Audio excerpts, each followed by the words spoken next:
So to start with, you have all these inputs, right? So you can upload all kinds of files. So literally from anywhere on your hard drive, you can even go to your OneDrive. So this is OneDrive right here, my Macintosh. Here's my Dropbox account. Here's my Google Drive. Here's, I can put my phone on here. Literally, I can go anywhere I want. I can take and upload this document, whatever it is. So my suggestion and the sort of ask for the 6 hours of class is you've been teaching this class for 10, 20, 25 years for me, graphic design. So pick one of your classes. I would pick photography. And I'm actually going to do this because I'm getting ready to update my photography class. I've been teaching it for 25 years, the same photography class. So what if there's new information I can add to it? So here's the promise of the 6 hours.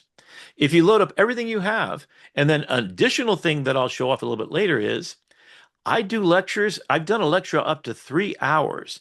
In my pocket, always, is my phone, and it's turned on to in the world of phones, iPhones. You've got a little thing called let's see, record. Um, you've got an application called what is it called? Um, voice memos.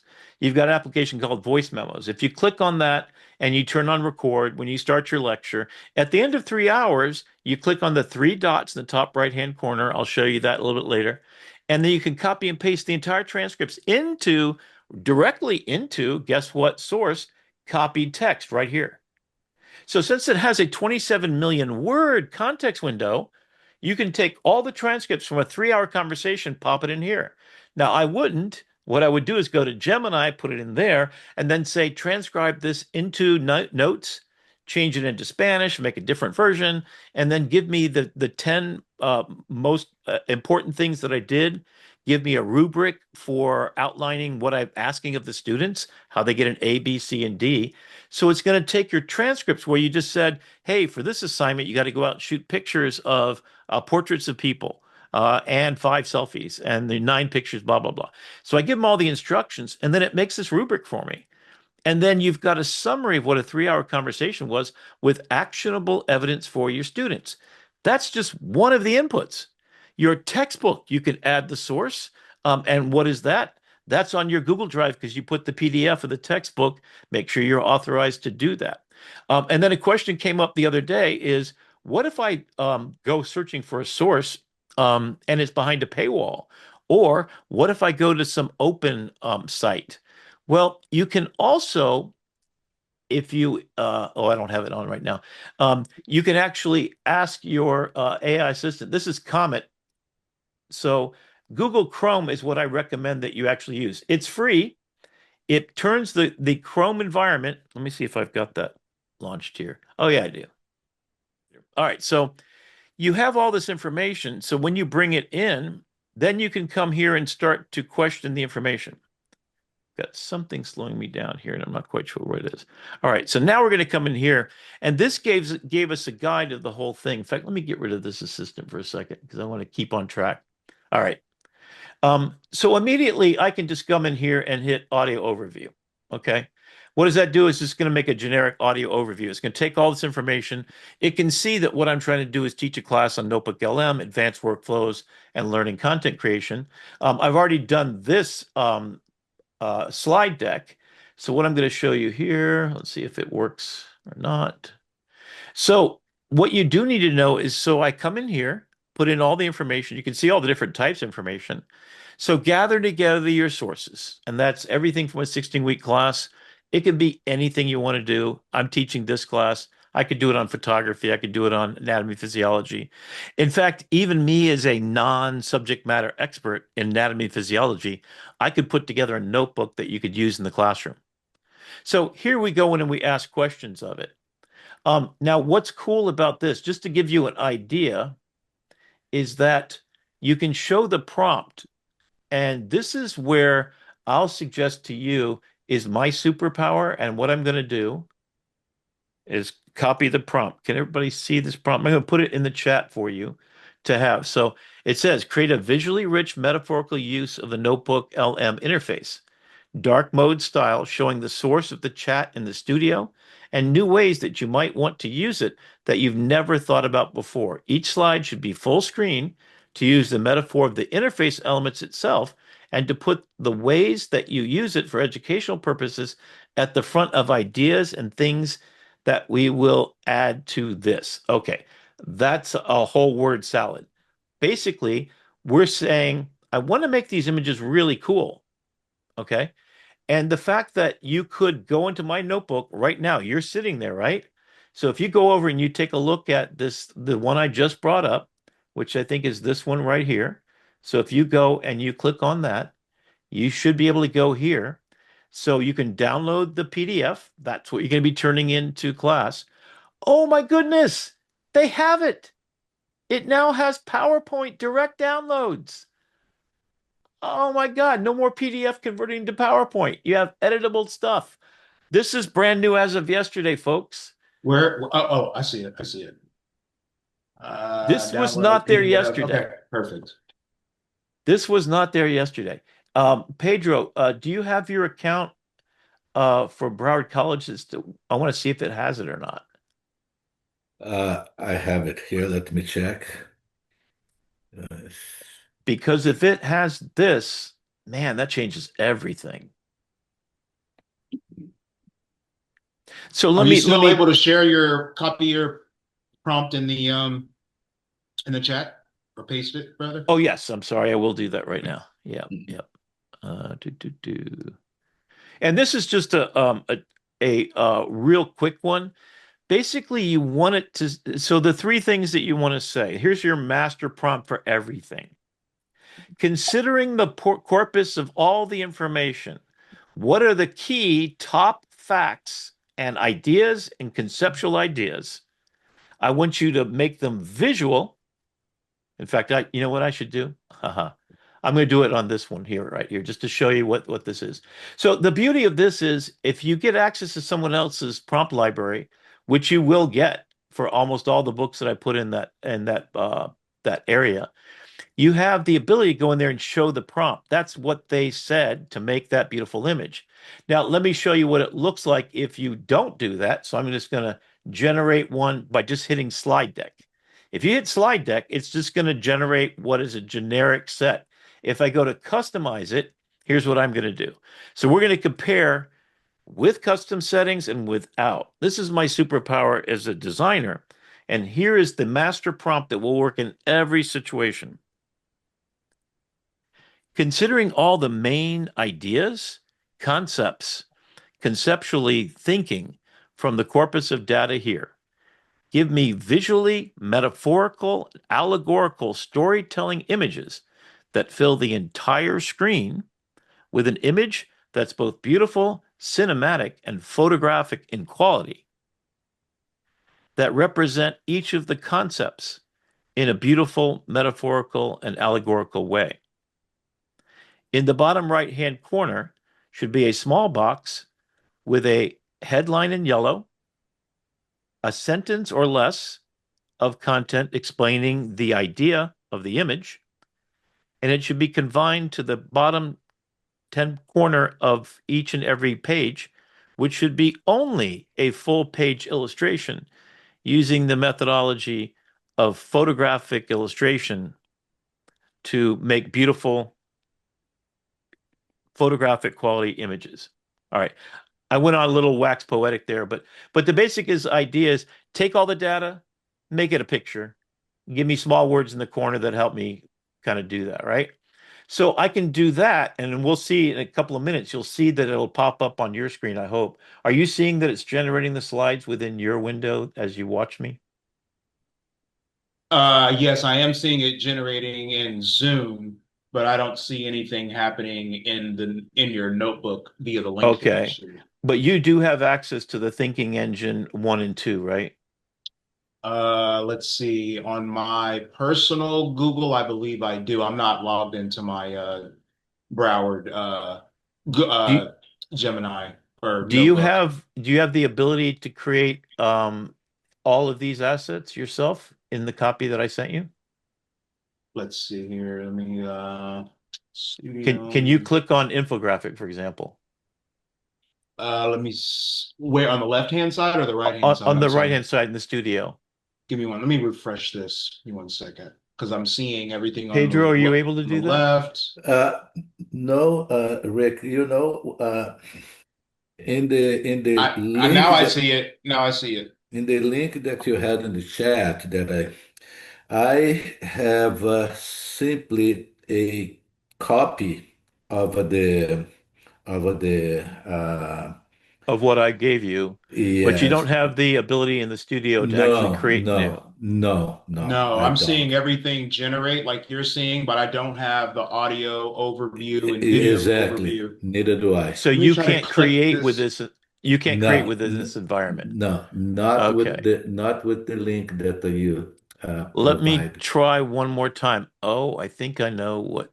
That's where I wanted to go, and I think that might be the limitation. So anyone with the link can access it, and you got the full notebook. And that seems to not do what I really want to do because then it becomes a non-teachable moment. You're just looking at what I did already. You're not able to Yeah. do it with this content. Okay. Um, are you able to see the prompt that I use? Yes. Let me see. How can I transform? Teach me. What are the most uh So, no, I see the prompt that you have that you put in Yeah. the Create a chat. visually rich Yeah, metaphorical use of, yeah, that's in the that's it. okay. chat, but in the Uh, notebook link that you sent, we just see the left-hand side, the middle section, and then on the right-hand side, just well, as it sits right now, it's still saying it's generating the audio slide deck, and then we okay, have but the two thinking engines, but I okay, don't so see anything else. click on the thinking engine. Are you able to see these images that I have on my screen? Yes, Cognitive Studio, Okay. Broward All right, Intelligence, that's yes. great. So where it says the three dots at the top, can you click on it and download as a PDF, as a PowerPoint? The very first one, the Cognitive Studio. Both of them should be able to do this. Let's see. So I just have download, and it's downloading a PDF. I don't see the option to differentiate between PowerPoint and PDF. Let me see. Show You prompt. you might have to update your notebook, I'm guessing. Let me see here. How about you, Uh, Pedro? Are you able to you see the images, right? I see the I see image. everything. When it says prompt, it says create a visually rich metaphorical use of Notebook LM, dark mode style. Oh, you can Not see what the you show. just, not what you dictated several moments ago. It's just Right. showing the That's exact still same thing generating. that you posted in the chat, but Yes. it cuts off at from the front of ideas and things that we will add to this, and then that's it. Okay. So let It me kind of cuts off. confirm that what Pedro you see. Look at my Uh, screen for a second. So I have this Cognitive Studio up there. Do you see the three dots and can you show the prompt? no. So you see nothing with the th when you click on the three dots, you just see download PDF. Let me see. No, I don't see. You don't see anything. So No. you can't even download the PDF. No, I just it's like I have a screenshot of your Notebook. screen, the notebook. Okay. Okay. And now can you hit the start slideshow? Uh, Start the slideshow. Yes, that's Yeah, I can do that too. I can do Okay. that. Yeah, So that I let's can take a do it. look at the slides here. Right. Okay. So this may be something I just have to send you a bunch of prompts.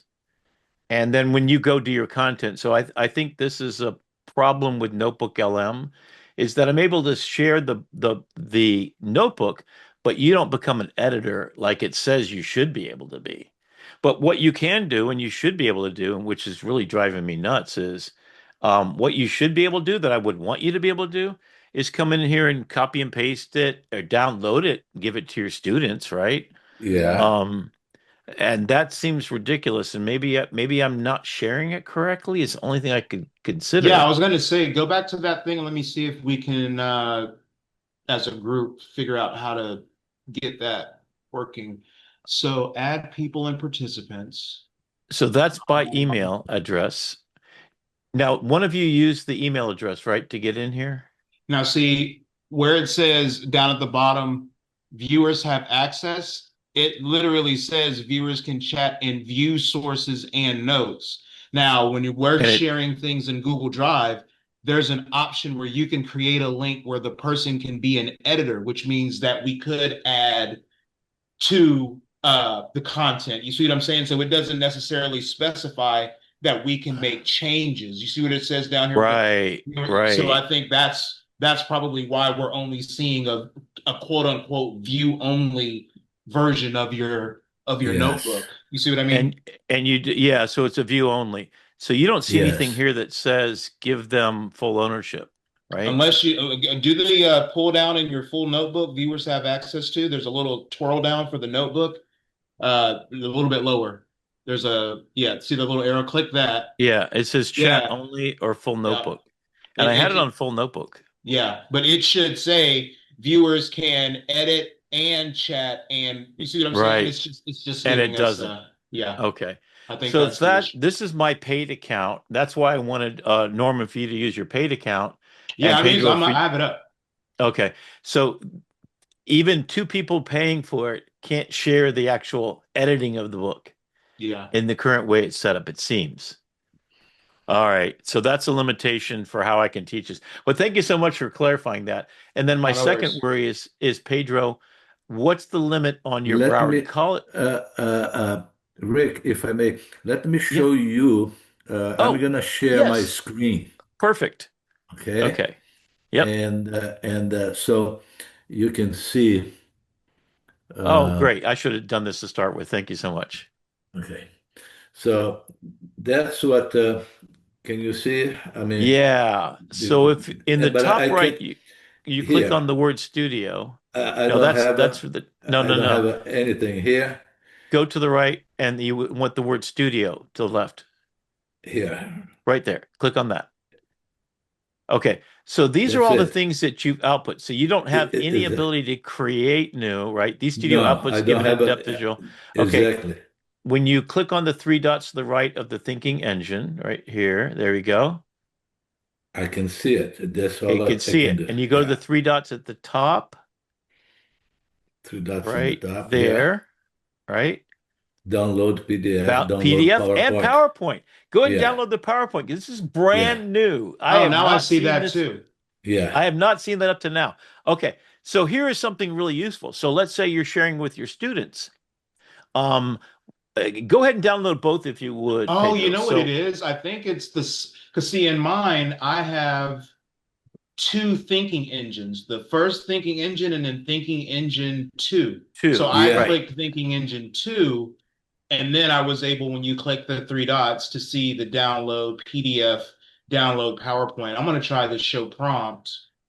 No, yeah, it's still showing the same prompt that you copied in the chat, but I think it's a partial copy yeah. and paste. This is the thinking engine 2, Yeah. Okay, right? That I can download PowerPoint, there you PDF, go. Yeah. So show for prompt. this for the professors in my professional development, what this is the ability to download a PDF just got added as one of your capabilities. It gives you some superpowers. Now, what I'm demonstrating by the prompt that I used is that you can run this tool again and again, and I'm going to show you in a minute that if you just hit the button, say make a slideshow, it's going to be the most boring piece of junk you ever saw. But take a look at this. So here's the Cognitive Studio. And what I'm basically asking for, fill I'm the going. screen with something visual that's related to what you're doing, right?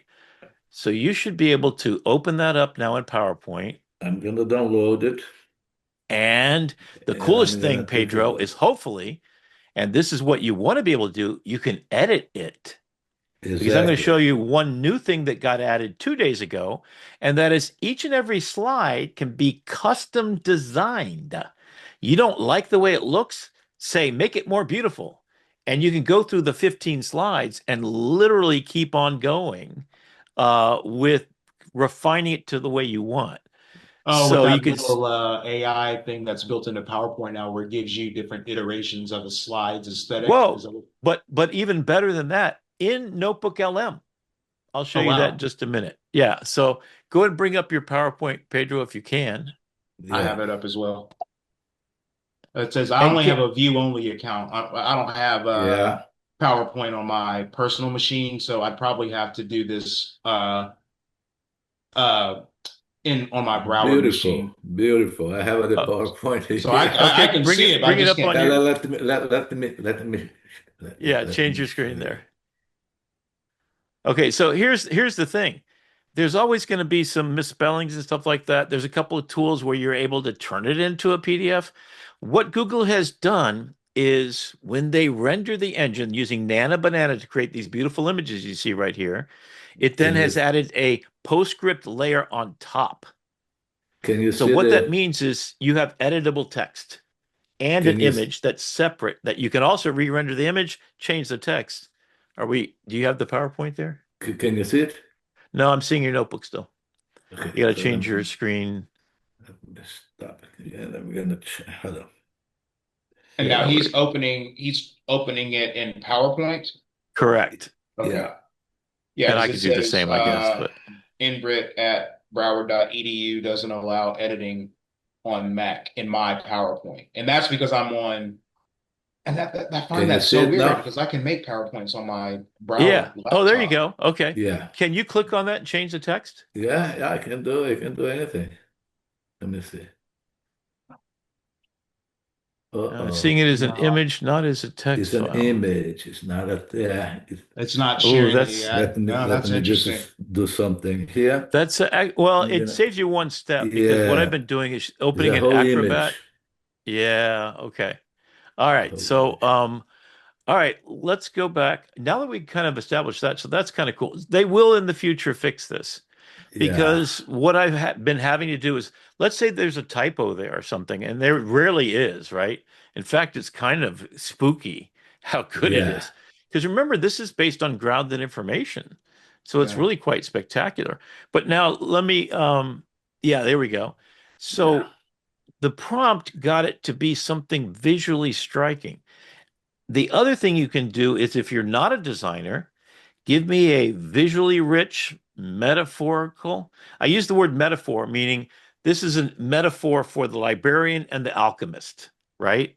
So I'm a visual learner, so I love that capability. So that to me is foundationally better, right? So I'm going to share my screen. Let me see if I'm able to do anything different. So I'm going to share sound and optimize for video. Okay, here we go. Um, You know what? As you're doing this, I'm gonna airdrop the PowerPoint to my Broward laptop and see if oh, I'm able okay. to. Yeah, because I'd love to figure out if this is something we can. So agentic browsers, which one is Think Different? Here we go. This is my PowerPoint. Let's see if I have any capabilities that you do or don't.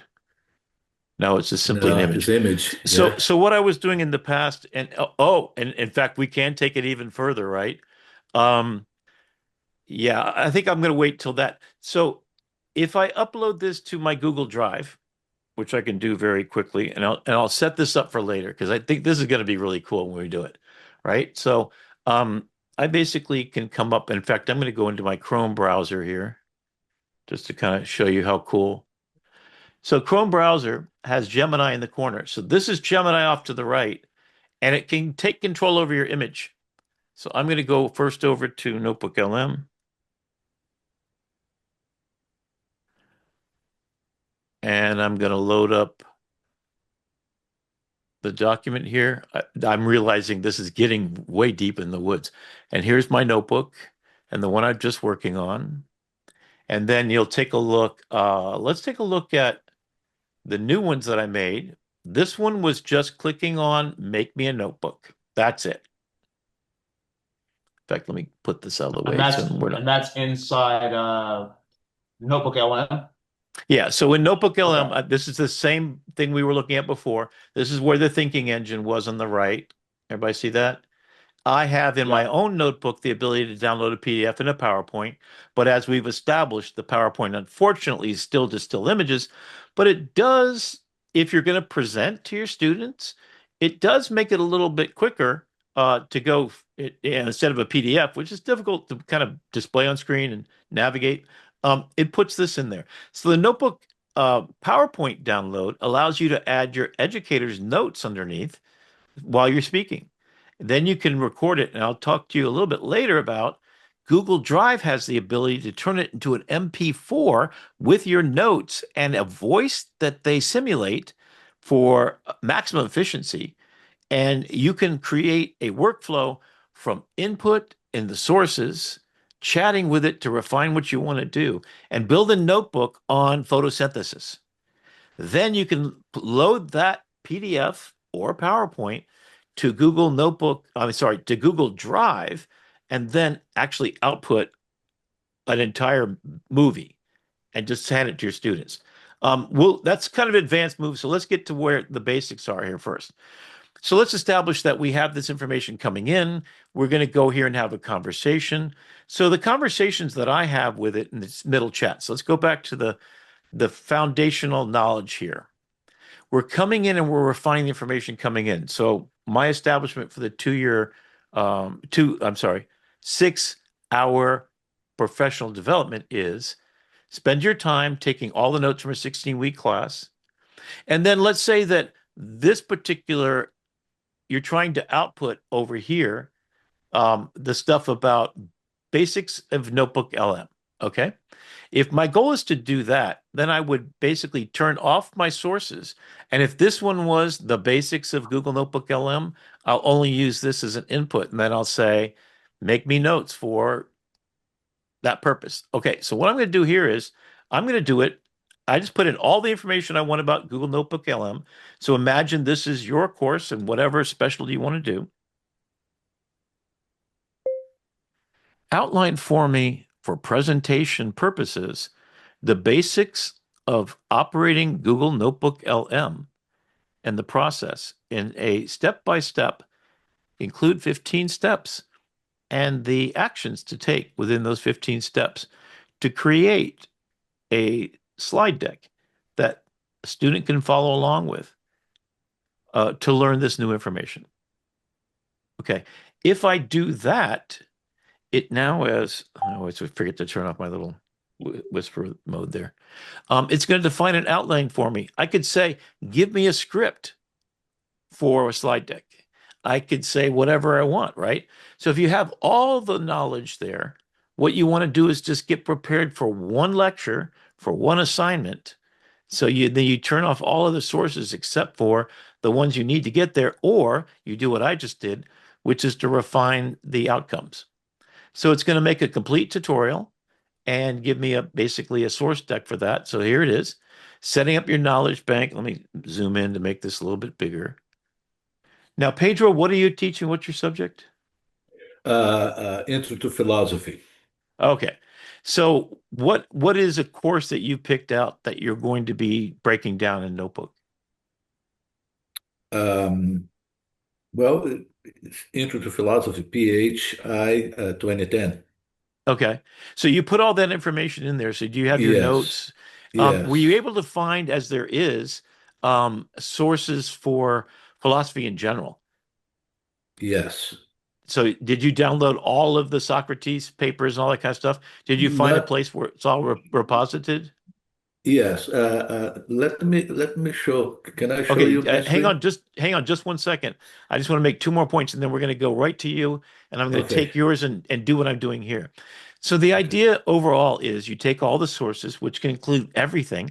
In fact, I know for a fact there is a database scientifically of all words and everything about every philosopher throughout time. But let's say that you're just doing an assignment on Socrates, right? Okay. So you want to basically come here in the chat and say, give me the notes for this assignment. Now, if you uploaded your syllabi, what you would say is, according to my syllabi, do you have your syllabi loaded up also, Pedro? No, no, Okay. I don't. Can you find that and do it while we're waiting? Yeah, I can do that right Okay. now. So you could if you wanted to. So in your syllabus, it probably says assignment number 1 is to do this, right? Yeah, let me. Do you have any rubrics for what the assignment includes and what you're Yes, supposed to be doing? yes, Okay. yes. So load those up. Anything you've got like that, just put it in that source as soon as you can. And what I'm going to do is I'm going to explain the process by using this notebook scenario, and then we're going to come and refine it for you, Pedro, teaching philosophy, and specifically the way that you teach it. Meaning that this question that I just got, I said, tell me the basics. What is the save insights and notes? So you could do anything, and then it's going to output, and then you decide what's going to help my students get this job done. So you could come over to Studio, and my first thing I typically do is I create a mind map. Now, what a mind map does is it creates an overview of what the main features of this project is, right? In your 16-week course, I wish you could customize the mind map, but it's the core platform capabilities, and I can expand on that.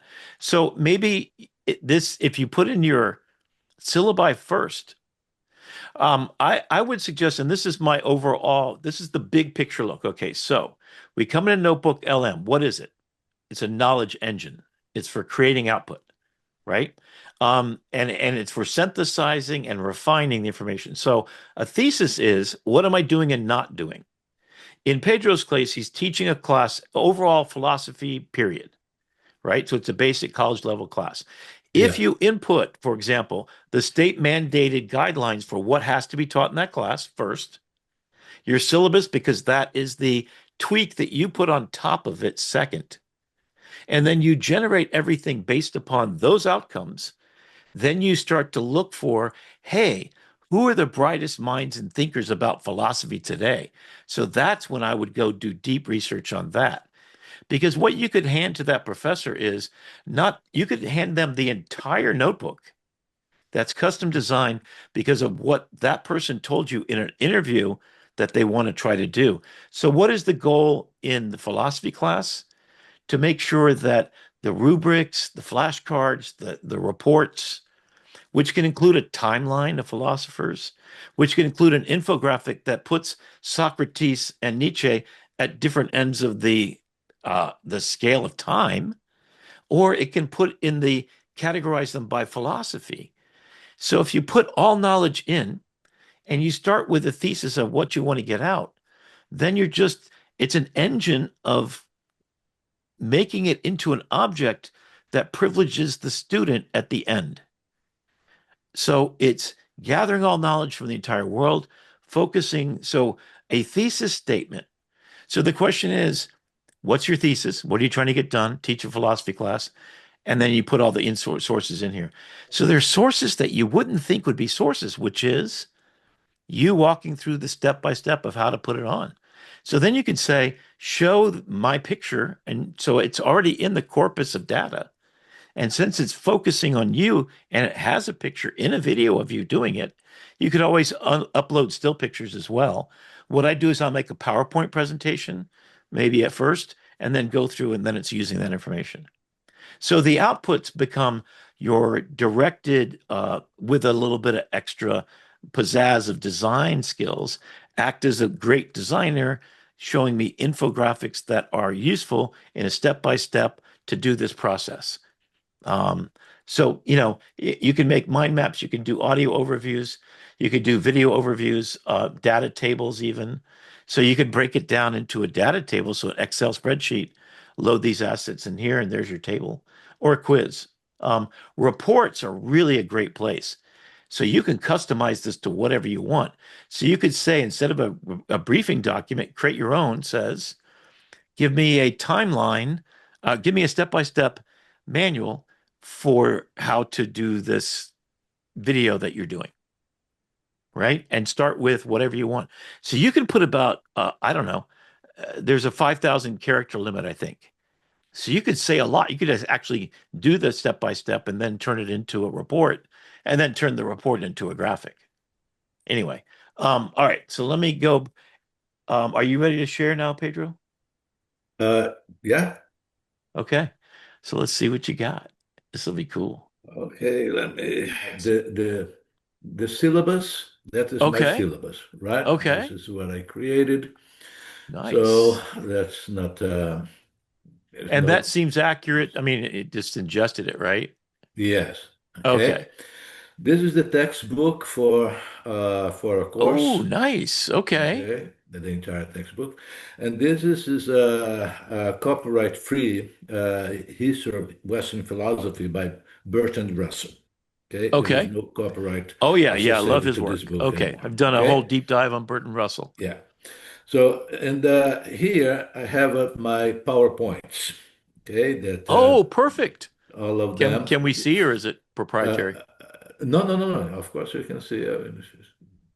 Now, one of the resources I know of is for philosophy in particular.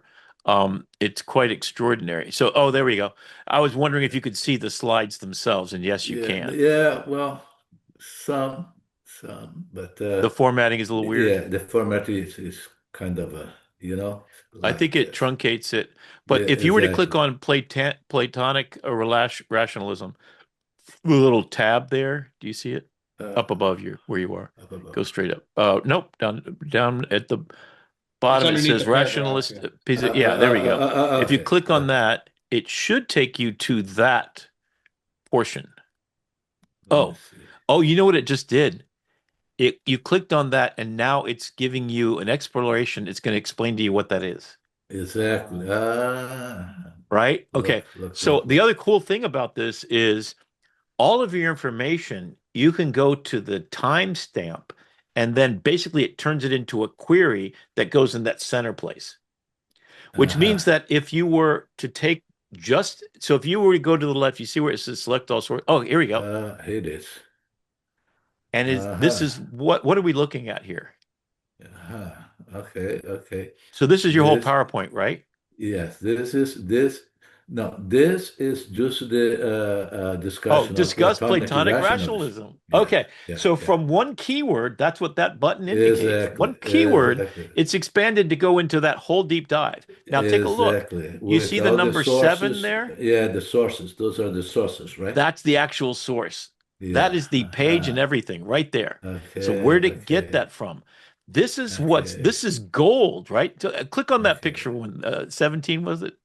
Yeah, Yeah, click on it. It here it goes is. over and it pulls it up. So Okay. this is cited, annotated, and ingested, Yeah, okay. grounded, fact-based information based upon what you put in. That's why it's so critical that you decide only to bring in stuff you know is true. That's why I think a 16-week Uh-huh, course is uh-huh, great. How many years have you uh-huh. been teaching philosophy, Pedro? Oh, about This ain't your 25. first rodeo. I get it, right? Yeah, yeah, yeah. So the beauty of that is all of your knowledge and your ways of teaching it. Now imagine that every lecture you ever gave has been put in there and it was Okay. brought back out to you as a visual representation and a lot prettier as a script, which you can Yeah, create right yeah, here in the center panel. yeah, That's your chat with your knowledge, right? And yeah, then a visual. So you present a slide deck that's 5 minutes instead of 2 hours, and they've got visual learner yeah, brain going up, right? You've just upscaled your class forever. You're never going to go back to yeah. teaching any other way Oh, because no, it's no, your no, no. grounded information. It's your proprietary twist on things, right? So Yeah, every yeah, course the state mandates, you can put in, what is it, 15 to 20% differentiation as to how yeah, you decide to teach it, right? yeah, That's fair, right? That's your intellectual property. In fact, Broward College has a deal. If you create a course online and you upload your stuff, you own that course. No one else can yeah. come take your data and steal it and go walk away with it. So that Uh-huh. keeps us safe. That our jobs are safe because, man, somebody's been teaching this for whatever 20, let's 20 some odd years, right? Yeah, For is going to have some insights that needs to be your intellectual property. You can never be replaced as an educator because you are unique in all the universe yeah, yeah, in the yeah. way you teach. And what And I'm saying at here the is, end, and here's the big statement because I want the sound bite and the final thing. okay. This amplifies your years of service to create a better version of yourself than you've ever been, to speak to the differentiated learner that learns through his eyeballs and her eyeballs, to Uh-huh, speak to the uh-huh. differentiated learner that has to have the text brought down another level. Explain it like a 5-year-old. What is Uh-huh, this philosophy of freedom and religion? What is metaphysics as a 5-year-old needs to understand it?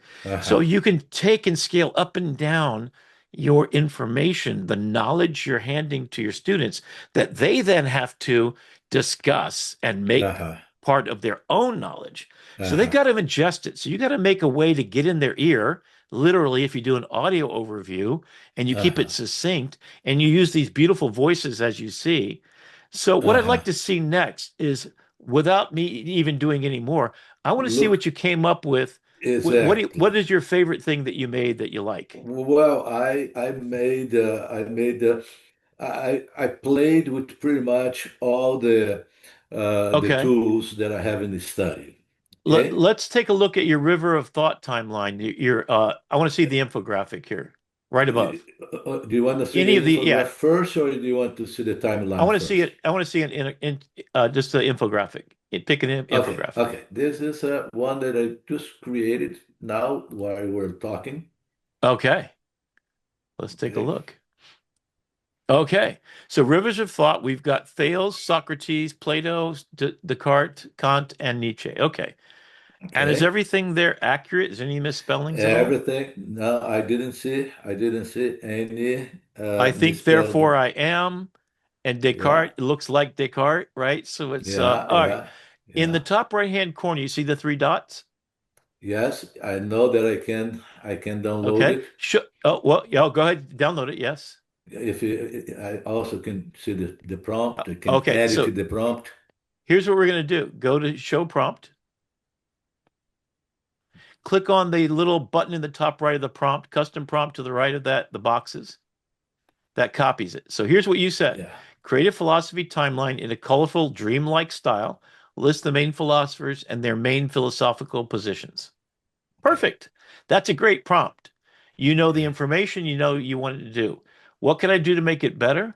Make it photorealistic and do it in Renaissance style Oh, painting oh, with a dark let me background. show, let me show you another one. I had another Okay. infographic here. It is. So what Uh, I'm doing here is I'm acting as your design consultant. yes, yes, yes. The normal way. Oh, there you go. Let You me see see? that prompt because that's a good one right there. Now, Yes, it's a little bit dense as far as information. So, yes, yes.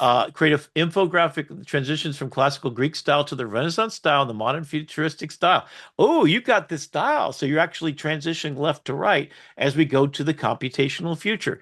So a couple of keywords you could use in this case is make Okay. me a timeline in a snake pattern, which is kind of what Oh, this is, right?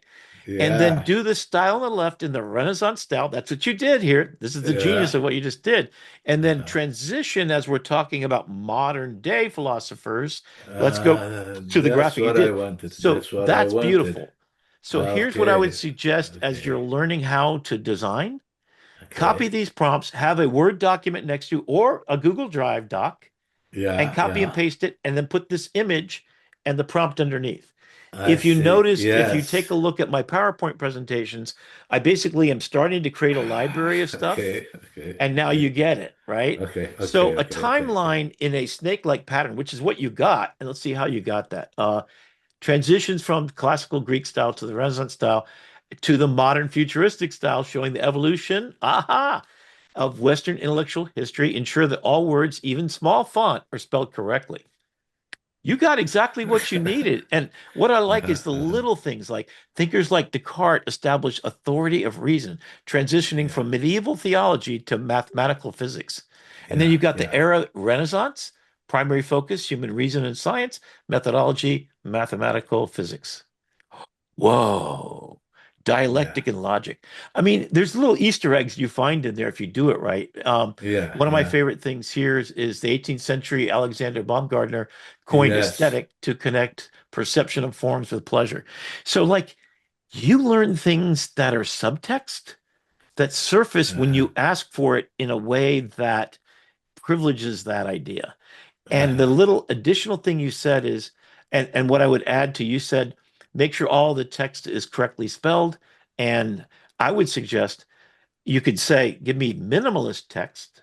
That would be a way to Ah, reduce the number of words, or give me, just 6 steps or 4 steps, because this okay. is a complete.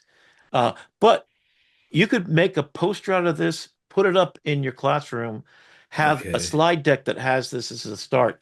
And then what you would do next is go into the birth of logos. And then Okay. you go through this process. So your PowerPoint is going to be, so you can prompt the PowerPoint next, give me this Renaissance style illustration, Uh-huh. starting with on the first slide, a full image with the great ideas from the 6th century, Uh-huh. from the primary, the Renaissance rebirth, and then the Uh-huh. forward moving. So then you'll see your 15 slides, starting with this one, then go Uh-huh. through the focus of your class. Uh-huh. And now you've completed a complete deck, custom made for that one delivery of that subject matter. I have a question right there. Yeah, I mean, the limit on the number of slides per deck is 15, right? typically, Can, yes.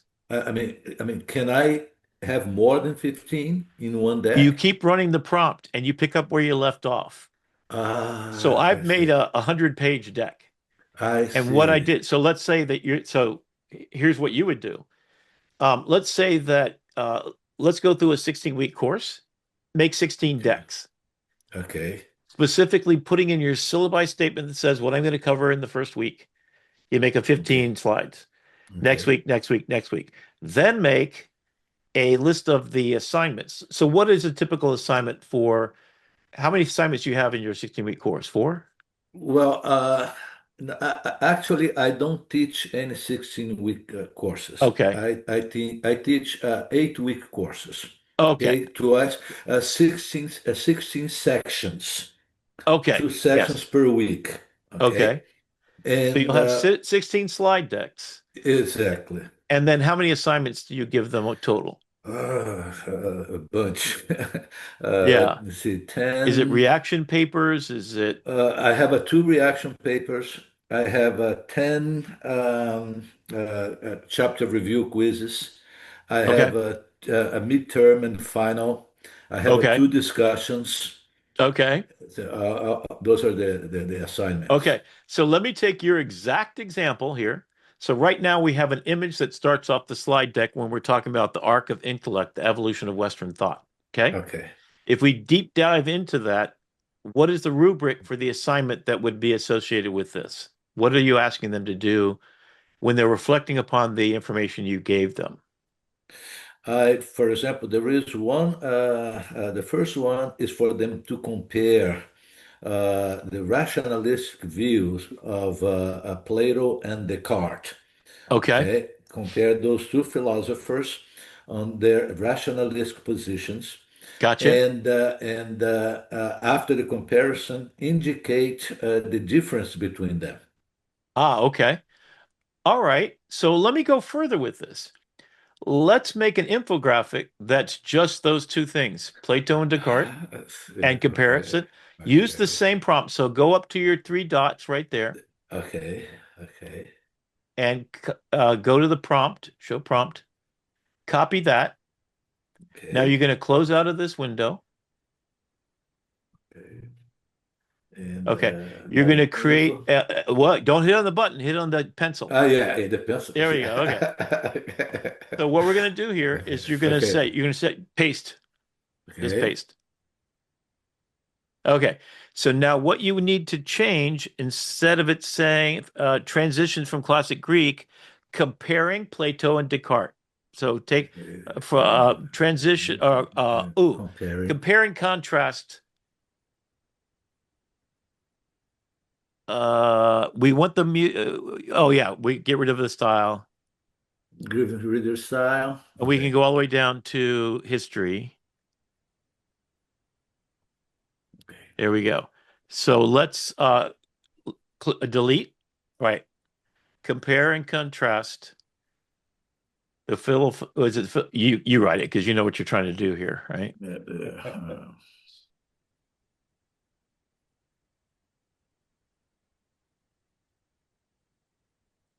And then use visuals of them in their relative time periods. You can just stick with the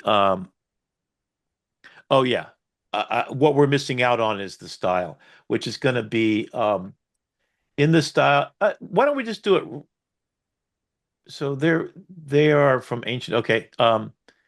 in the style of their times, Greco-Roman times to Descartes was what? Renaissance times? Yeah. Wait, okay. So Renaissance style In painting this style using of visually, the metaphorically rich imagery. historical time. And then you could say keep the text to a minimum, meaning,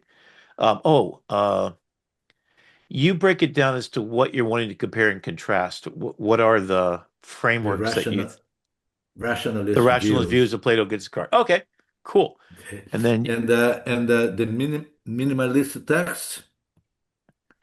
you could try What's that. it? What I is I it? think when you're trying to do this much though, and you only got two things, you can have let it figure that out. Yeah, Let now it figure it out let's, and just yeah, kind of see because it'll take a minute to generate this. yeah, And okay. while we're waiting, what you do is copy and paste that for just a sec. Just copy it to your clip. Oh, okay. While it's generating, the one thing I always Yeah, do yeah. is I'll go do three Well, more. I'll sit there and vary it, right? So then let's say okay. that you're going throughout your entire curriculum. And you say, oh, I'm going to compare and contrast these, and then I'm go change the people, Sigmund Freud compared to Nietzsche on this I subject. see, I And see, now I you've got see. your styles down. And then so your prompt is the style, the content, and the outcome that I want. Okay, Now you're working this thing like a machine it is, okay, and then you're okay, rinsing, okay, repeating. So if you create a personal library, okay, my okay, favorite thing is to say Renaissance painting style. So if you okay, do a thing about Steve Jobs and Renaissance painting style, it's cool looking because okay, they had okay. an eye for like just beauty, right? If Yes, I'm doing yes, something on yes. propaganda, so I did a thing about propaganda and Donald Trump, and I said, do it in the style of Russian constructivist propaganda posters. Holy Yeah, cow, yeah, right? yes, yes, So yes, this is yes, what yes, we yes. call contextualization, visual Uh-huh, contextualization. So when I uh-huh. was asking what time period was Plato in Greco-Roman times, you do it in the style. So he's going to be a statue and he's going to be sitting, and in Plato's case, in Aristotle, you want to be in the place where he taught. What is that called? The way that they taught it's like a pantheon kind of thing. Pantheon, yeah, yeah. Right. Have him in the pantheon with students. Say that. Yeah, yeah. And then do it in a rich painting style on pottery from Greco-Roman times. Aha, So aha. now you can blow me away. And then here's the really cool thing that just came out this week is when you're done. So let's find Now this is the the old one. original one. That's Okay. the So if you original. go up and you click on the three dots, do you have any editing ability? I don't think you're going to. Okay, you can No, download, you can show prompt. Okay. no. So that's cool. Now you can share with the three buttons at the top, I believe, to the left, Uh, the other way, yeah, yeah. right I there. can share here. Yeah, Yeah, you yeah, can share with anybody you want to. I think it's just a click link. yeah, There you go. So yeah, you have full netbook. Okay. So you can share this with your students if you wanted to. yeah. I think in all the classes at Broward College, we have an email that if you send it to that email, it's a bulk to everybody directly. Yeah, but So you see this could another be a another podcast that good you send. yeah another good thing is that I can download this and then I can put in D12 for the There you go. students. Okay. So let's close this out. We're going to wait for the other one to cook. While you close It's it out, done. I Let's want see. you have you done Let's see. have you done a slide It's deck yet? ready. Oh, it's ready. Wow, look at Wow. Ooh, okay. that. So Look fact at the check. Look at That's It's that. really it's cool. a little That's busy, real. but I think Well, no, no, therefore I but am. I love that. Okay. I like it. I like it. I like it. Okay. Now, so you as a subject matter expert, I would ask you to do two things in thinking about this. Okay. Because our goal is, as Norman knows, right? When you're designing Wow. curriculum, you need to think about the cognitive load of the student. Wow. When I look at this, students don't like to read, right? So that Wow. minimalist text thing might be a thing we want to try in the second go round of this. Okay. Okay. So what you can do Okay. is copy and Okay. paste the three dots again. Yeah. You're going Let's to copy and let's let's paste the see. Let's see. prompt, right? Show prompt, Yeah. then copy. Now you got it. Now Okay. close this out. It's beautiful. It's beautiful. And I think you can use Let's it. take a You might look. want to Let's download it take right a away. look. All right. So you go back in there and you start with just paste. Oh, go to detailed. It says beta Detail. detailed. There we go. you're going to get Okay. even better results. It'll blow your mind. Okay. So now at the very end, minimalist amount of text for maximum clarity and impact. Why not? And so this is, we're kind of vibe coding our way into perfection. So we can do the exact same thing with a slide deck. So the imagery, which is my, main way, I am totally got a photographic memory. Okay. Everything I do, how I think is pictures, right? Okay, now I hit Okay. generate. All right. Um, Let's take a look. Now you could do it as a square, just so you know, and a vertical. That's Yeah, yeah, options, yeah, yeah, but yeah. always go for Uh-oh, the it power says play, right? reach the limit. That's the drawback of our current Oh, current access tier. Yeah. oh, so okay. I see what you Yes. got. All right, so Yeah. let's pivot for a second, and I'll come back to me. Let me see what else you got in there. Did you run Okay. any slide Okay. decks at all, Yes. Okay. Let me. or a quiz is good. We can look at that. Quizzes. Yeah, I have The only problem I quizzes, have with but their quizzes is, I think there are some tools you can use to download the quiz, yeah, the but you quizzes basically, let's see, what can you output? More have show prompt. show prompt. Yeah, so that's not good because you got to be able to Exactly. give this to your students. Exactly.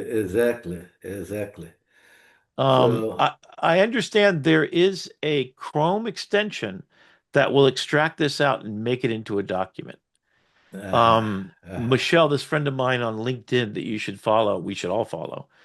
She made a collection of about 1,000 different notebook extensions, and some of them extract from the page directly, or what I would suggest is maybe we can find a way to do this ourselves. So there you go. So there's your 50 questions. And then when you create it, okay, so let's get out of that one for a second. Let's see what else we Okay. can. So the audio overviews, I didn't want to Yeah, get too deep on that, okay. but Yeah. that's powerful. Let And me then maybe we'll do a debate. okay. Okay. So Let go me to show you the uh, river of thought, I assembly. have The great ideas of philosophy. Ooh, I like this. Ooh, okay. Okay. So you uh, got what basically is the basics. Okay, go through. So this is the default style of NotebookLM, yes. Yeah, right? yeah. It's simple, it's clean. Let me show you The where's prompt. the prompt. Ooh, I don't have why the do we not prompt. have the prompt? Yeah. That's interesting. Oh, because That's we're in the document. No, oh hit you oh would have to have it there. hit Yeah. close. Yeah, it should still be there. It is on mine. And hit on the right three dots to the right of it. Um, Go to the right, right there. And then rename, Interesting. download. Sure, I don't have the prompt. That's say interesting. again. Yeah, the right there, that three dots. Yeah, no. Yeah. Those are Um, the options.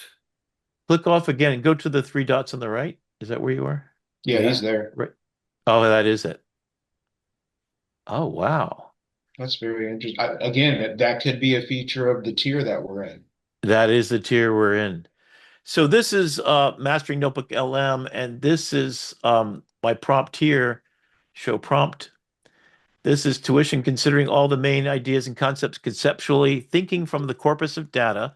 Here, give me a visually metaphorical, allegorical storytelling images. This is my new favorite thing. Visually metaphorical means it's going to find a metaphor for the ideas, conceptually thinking, and then conceptually thinking is going to make it a visual that speaks about that. The storytelling images that fill the entire screen with an image that's both beautiful, cinematic, photographic, in inequality, and represent each of the concepts in a beautifully metaphorical allegory. I mean, that's all kind of extra. So what I'm going to do is copy and paste this. And then it says in the bottom right-hand corner, yeah, it keeps saying, give me photographic. And I'm going to put this in the chat, see if this is. Okay. Uh, So that top part of this is what I use to get really, and let me show you what this looks like. So when I hit play, this is what it's doing. So basically, here's Notebook LM, as taught through the visual eye of Rick McCauley in a conceptual way. So the problem is we're drowning in a chaotic sea of static data, marking the end of Yeah. the second brain era of mere storage.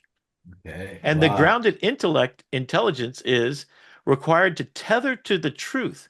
So the anchor of AI use specific sources to eliminate hallucinations. This is my master Okay. class. But look at how beautiful that is. So Yes. I'm Yes. I Yes. am Yes. that little part at the top, conceptual, visual, metaphorical images to describe the corpus of data. You can take that first line, and this is what you're going to get no matter what you do. What I'd love for you to do is experiment on. In fact, I'm going to do one myself because it's too much fun, right? Explain it to me, and I'll show you Nietzsche in a minute, where it talks about women, and you're just going to be blown away. And then the Yeah. architect transform handwritten scrawls and messy transcripts into structured tables and study guides instantly. So that is recording all of your lectures, taking that messy notes that you had, and then ingest it, and then Uh-huh. architect Uh-huh. something. The Weaver synthesize dry facts into audio narratives, storybooks to leverage the power of the dual encoding. It used the Uh-huh. metaphorical weaving of information in this beautiful Uh-huh. image. I mean, Yes. I've raised this to an art form, man. I don't know. I just feel Yeah. like Yeah. Yeah. this is the artist I was meant to be, a conceptual Yeah. thinker, right? Yeah. And to construct a mental schema of visualizations and visible web of logic connecting your isolated data. So to go back to you, Pedro, Okay. your syllabi is the architecture of the mental schema of connectivity between Socrates and Descartes in having a debate. That is the Socratic method, right? It is Yeah. to take any information. And then what you do to your students is say, take Descartes and Plato, find something that's in your modern day life that they maybe address, Uh-huh. Mm. right? Uh-huh. And that's the story about the GPT that I made with Josh, which I would also make for you if you want. Uh-huh. Basically, you load up all information about the greatest thinkers of all time, Okay. and you put it into a GPT, or you say, source that because it's on the web, right? Yeah. And then you say, a student's going to come to you with three questions of problems they have in their real life. And the question that was so found out, and as a result, you're going to hand them first three of the greatest philosophers who have something to say about this. And then you're going to have their picture. You're going to have the a paragraph or so that describes the solution. Then you have to write a reaction paper of what you're going to do with this old dead man's thinking to contextualize it to your modern day world and solve a problem. Your goal is to write a Yeah. reaction paper of how you set to use this knowledge. Yeah. That means they're synthesizing it into their core of their being and Yeah. understanding it, applying it to their modern day world. And here's the most beautiful thing that I ever said. So Josh says he came back for the first time. Soccer player puts in, all my friends are on social media. They're playing games 24/7. I want them to come outside and play soccer with me.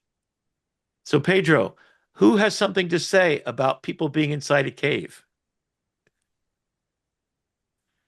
The Yeah. allegory Yeah. of Yeah. Plato's Yeah. cave. Yeah. Yeah. Yeah. Yeah. So, what it spit out was a picture of Plato, the allegory with a picture of, instead of inside the cave, it put people gaming, playing with shadows on a wall. Yes. And they Yes. think Yes. and the guy with the soccer ball standing at the cave entrance because he's been outside. Yes. Yes. And Yes. so Yes. what he was had to do is he synthesized it. He said it's just like Plato's cave in the modern day. So it's no longer a dead man's scroll, right? It's now a live active participant in making me a better person and an educated individual in a way that fundamentally changes education, period, right? Because we don't care about history until we're condemned to repeat it. So I Yeah, would teach a exactly. political history class right now with what's going on that was repeat of 10,000 times before. In fact, I'm constructing a class right now, and it's called um, Humanities Final Exam. And the first 4 weeks is you go back in history and you see the repeated patterns of kings and slavery and domination and whatever. So you basically, how can we, then the second 4 weeks is how do we fix that? How do we learn from history? And then what are we presently in? So apply that to social media, apply it to how a take economy is caused by the Citizens United, which means that we're no longer we the people. And so you apply it to the modern day world. And so then you synthesize the past to inform the present, to figure out where we are in this imaginary world and how we got there and how we keep doing the same stupid things over and over again. And in the third section, you get the chance to reinvent everything. So you go into social media. How do we fix it? How do we fix AI? How do we fix and future proof everything? And the last 4 weeks is this: you create UN debates and you debate copyright law and you write and draft all of the documents to redress everything. What is a business? It's born of responsibility. It has no rights. And it has to do three things. It has to put back more into the earth, make it better than they found it. You take out oil, you got to put back trees. Not an extraction economy where you're the boss and you take. No, it's your born of responsibility. Number two, you got employees, you cannot fire them. You're responsible for them for the rest of their lives. That's a commitment you made. They're your family. Their kids need to go to school. You need to pay for it, right? And then third, your customers are not Facebook people that you data mined until they killed their children killed themselves. You are using your power to add value to the world. You're putting up music that we share and communities that we build. And you're not extraction anymore, you're addition. If you stop being any of those three things, if you stop doing those things, you cease to exist as a corporation in the United States, and then the UN, Exactly. and then the world, Exactly. Exactly. right? So if we're going to have all of our jobs replaced by AI robots, at least leave us intact with our humanity, whole, and in service to 7 generations forward thinking. So this is the super big thing. And I think I love the fact that we're looking at stars right now, because my whole thing is we got here as stardust, all of us. And we get to walk for a finite period of time, right? From birth to death. And we have at least 9 different tragic things that happen that either fix us and makes us solid like a kintsugi vessel that you're trying to drink out of. You either put back the gold to what was wronged on you and you fix it and you heal, and then you can drink. Or the things you did to others, you fix it in them because you're responsible. And then your whole life is born of nothing but responsibility for others. In the classroom, you walk in the door.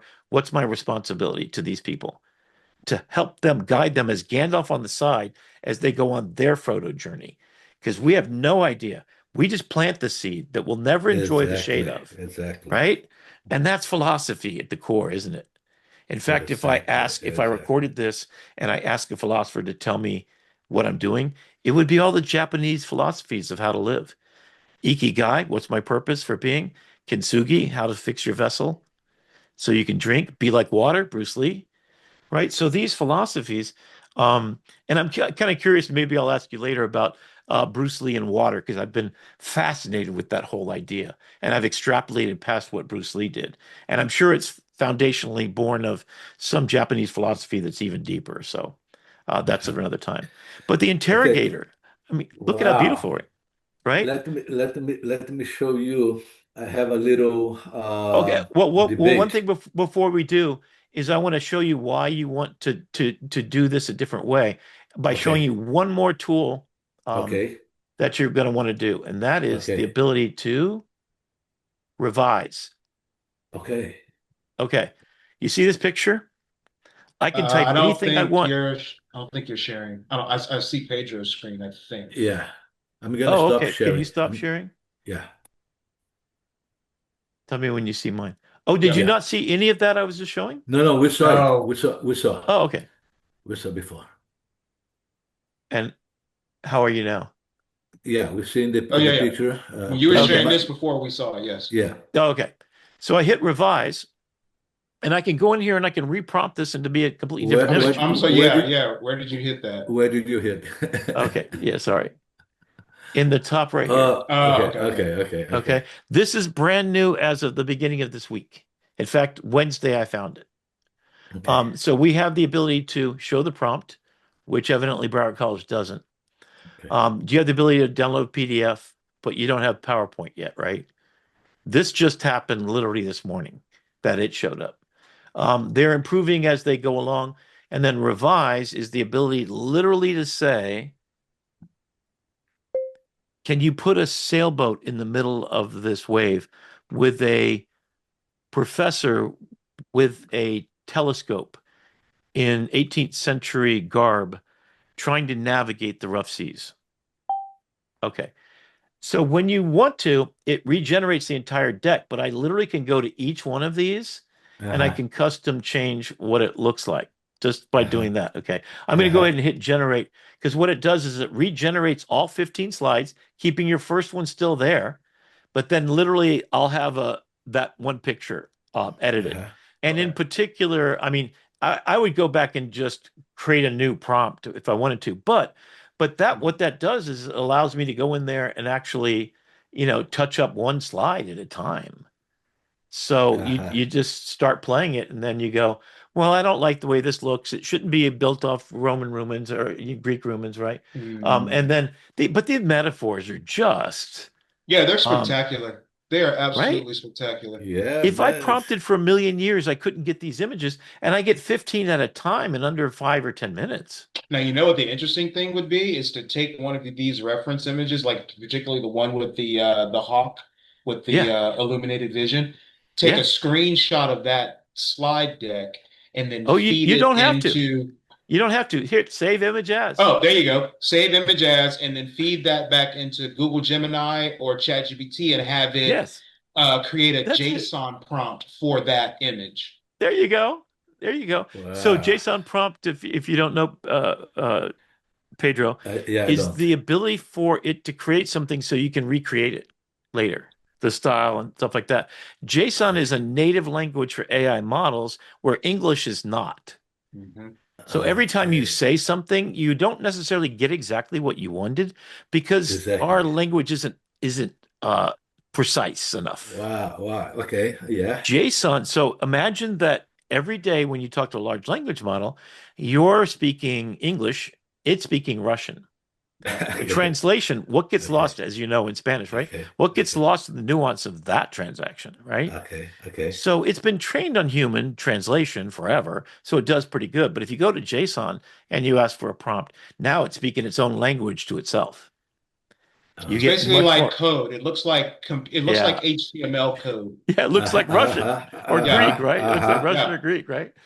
And that's a sort of interesting thing because I mean, the whole purpose of a natural language, large language model is you're speaking with just English words typically. Yeah. So that's kind of cool. So those are new things that are coming up. And then, Yeah. But I don't have a, I don't, we don't have a this in the, No, we'd uh, pretty much be relegated to doing this on our personal accounts until we yeah, have the ability to do it ah, enterprise wide. But I don't know how much of a ah, financial lift that would actually end up being to provide it that should. for I mean, faculty I and I tell students. you what, in typically Broward College pays about a quarter of the cost of what the costs are. So if they had the entire Google ecosystem, which costs me $20, that's what I'm using right now, and I have hit my okay, limits twice, but I just open up a new Google account and it's free, right? So I've got two Google accounts. In fact, I go between them right here. okay, So you're So I paying can for two I'm Google only ecos. yeah, I am, but I could have a third one that's free. So I could okay, keep going. As many Gmail Oh, accounts as you have, you could interesting. right. Yeah. So if you want to supersize it, you just keep on Gotcha. creating new ones. So I okay, literally, when I'm really going 10 hours, I can't exhaust the number of credits I get. So I run out. But when I have, that's why I created the second account. And I'm paying for that because I just want to have everything I can.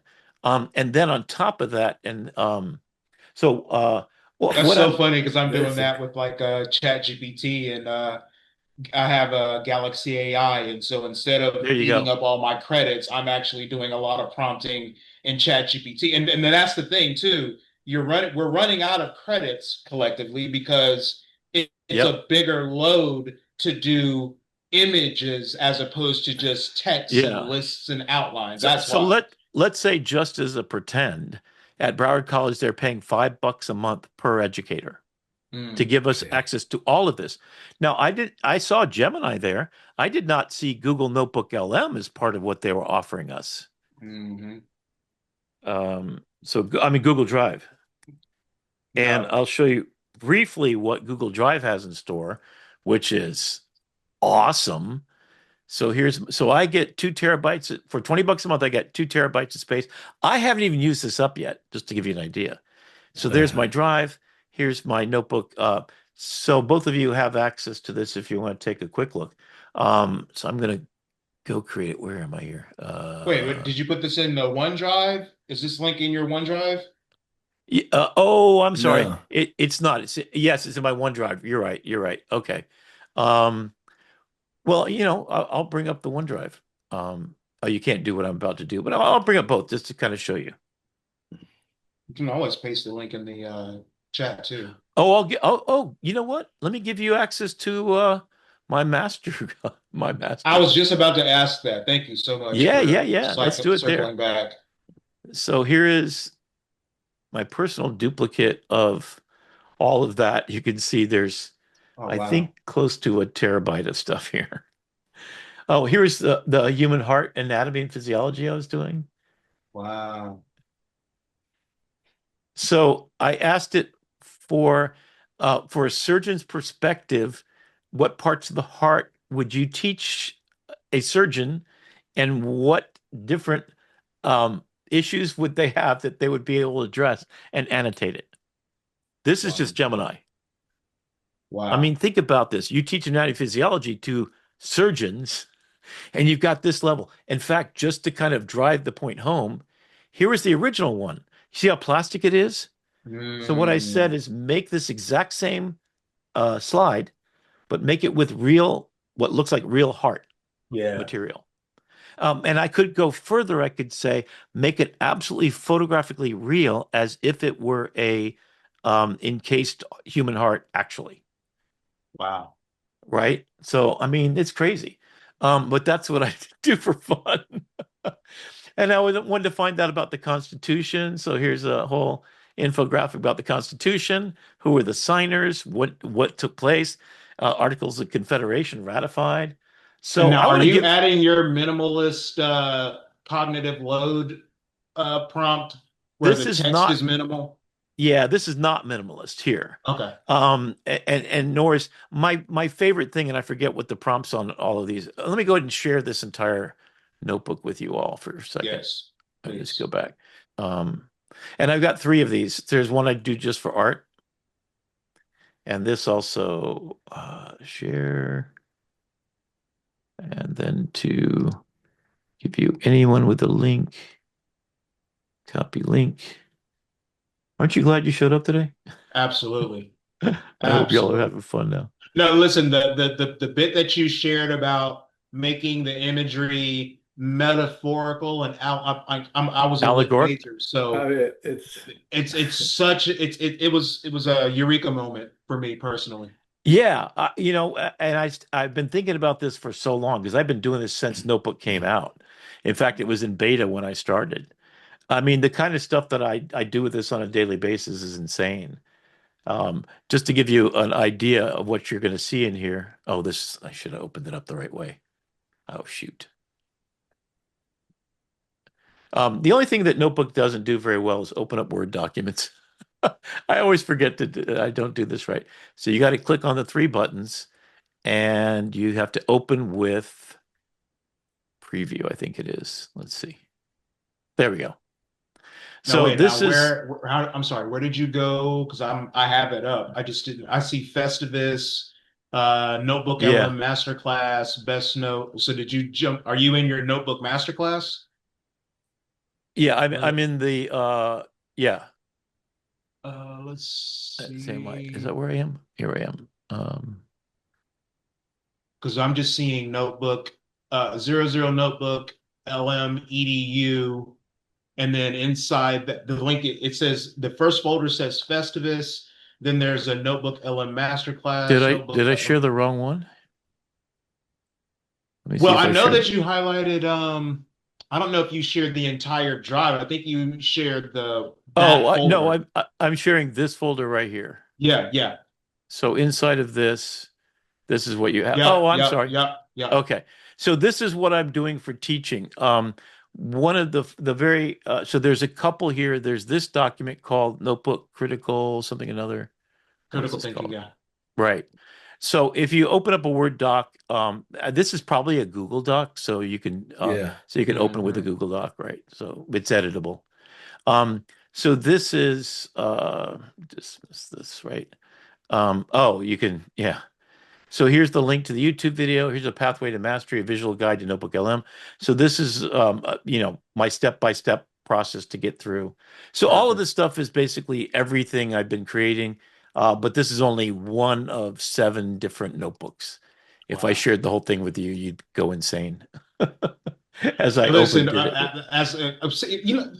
it's so funny that you said that because I personally, we're old school. So I don't think that this new technology should force us into losing the, let's just say, foundational cognitive skills that we had to develop. So Right. personally, I understand cognitive load, but we shouldn't be letting the technology dictate to us that we should be minimizing text because we know students don't read.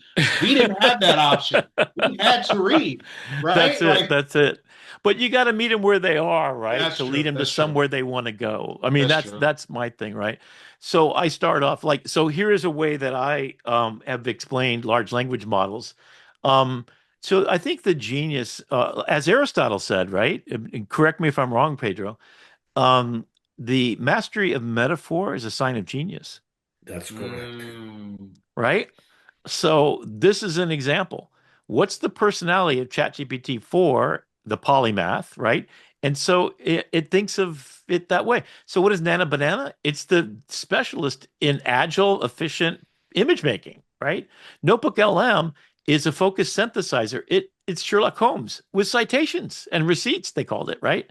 So this whole thing is me figuring out what is personality. So Gemini is the visionary because it includes deep mind, which is the solving of all things on earth, right? And then Lama's the champion of, so it's got Claude is definitely the philosopher and the ethical reasoner. So, Pedro, if you were to decide to get more than the Google thing, which I insist that you do, I'll I pay for will. your own account if you want. No, Get the whole I ecosystem. will. I When will. when you go and do it, though, there's 2 plans. There's the AI Google plan. That's the one you Okay. want. 20 bucks, Okay. the same. It gives Okay. you 2 terabytes, which you'll never fill up in your lifetime. As you can see, I haven't yet. Okay. Um, and then the other one is what's called the Google Master Plan or something like this. It's a dumb name, but it basically just gives you hard drive space and not as much iterations. So the Okay. number of images you make on the AI plan is 5 times what it is on the hard drive plan, is what they're trying to sell you as hard drive space. So you Okay. don't care about hard drive space because they give you more than enough. I think yeah, you I get, bought both. oh, there you I go. have 15 terabytes, and then I turned around and bought the Gemini Pro option. Yeah, that's it. So what is it called? Is it Pro and AI versions? I thought it was One Studio. I think I have something called One Studio, Google One That's it. That's Studio it. One. And Right. so I've had Google for my Gmail account for so many years now. And I was like, oh, you know what? Before I hit a bottleneck, let me go ahead and get some extra space. So I bought the extra space first. Then when I turned around and signed up for the Google Terabyte, I think it just added that extra allocation. Right. Um, So what you recommend is the AI? The yeah. AI version. It gives you more notebooks and stuff like that. Okay. More image making capability.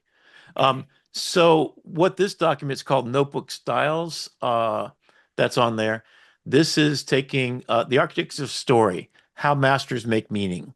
So this takes a look at Aristotle and tragedy and arousing the pity and fear, catharsis, the tragic hero, and hilarity and flaw. Like I'm getting a master's PhD in every subject on the planet by just Yeah, making basically. images, right? Yeah. The hero's journey. So here is the prompt. So this is where, I mean, this is my early days until I realized that I could do it much easier by just saying metaphorical and allegorical in the style of a Renaissance painting. So, like, here's another one, for example. This one is just this prompt. This is it. I'd like a beautiful Renaissance painting mixed with surrealism, metaphorical, allegorical storytelling way to look at all. Hmm. And I think the rest of it is all information in this corpus. I'm going to put that Is one in that one there. underneath the one that you said use the Russian Oh yeah, Russian constructivist. So yeah. this is style prompt. Russian constructivist Shepard Fairey. So Shepard Fairey is somebody I know. He's Andre the Giant, the Obey stickers. That's him. Yeah. Oh And wow. Obama's because I teach graphic design. Obama's Hope poster that got him Yep, I elected. remember that. That's Yep. him.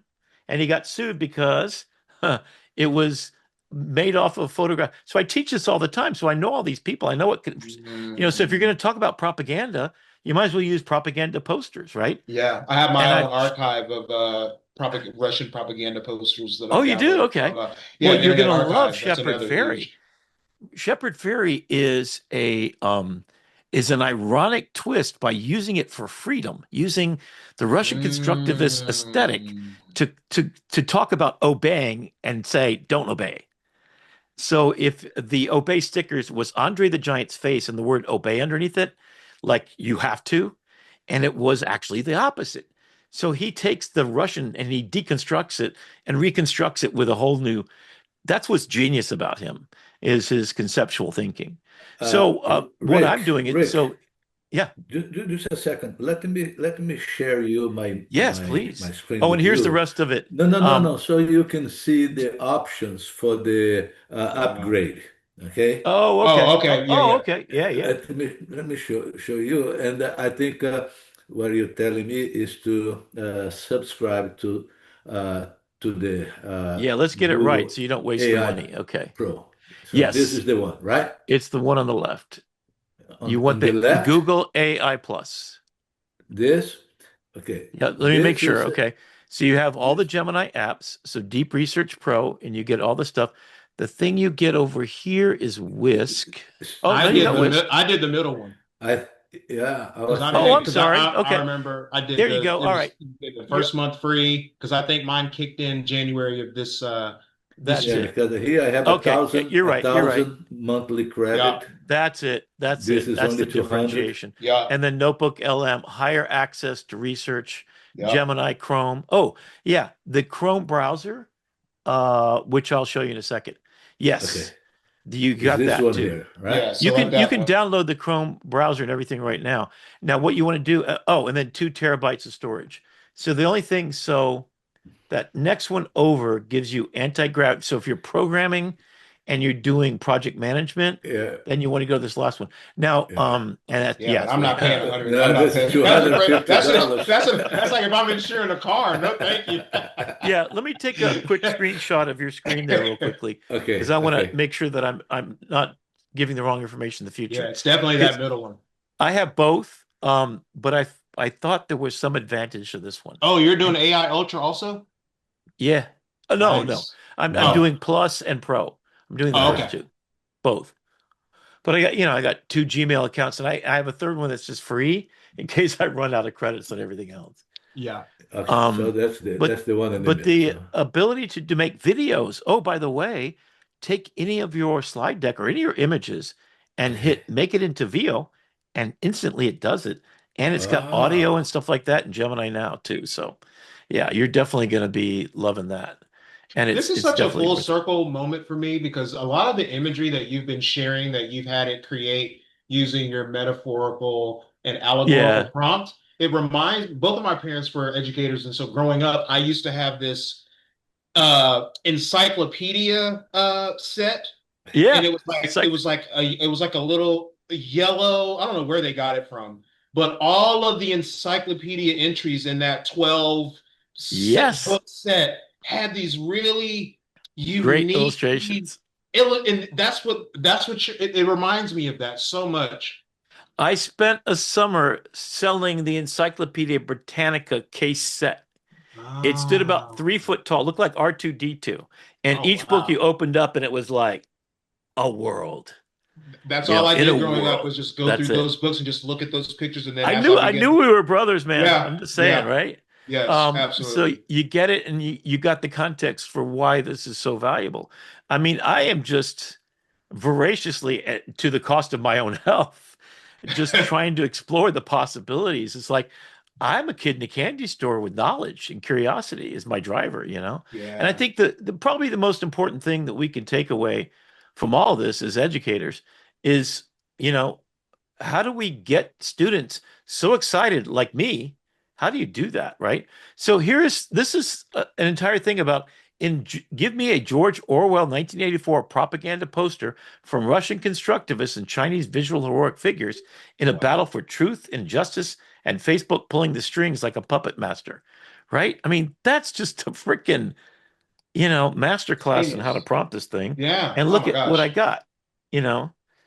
So the way I start is I always start with a thesis idea. I want to know what the extraction economy is.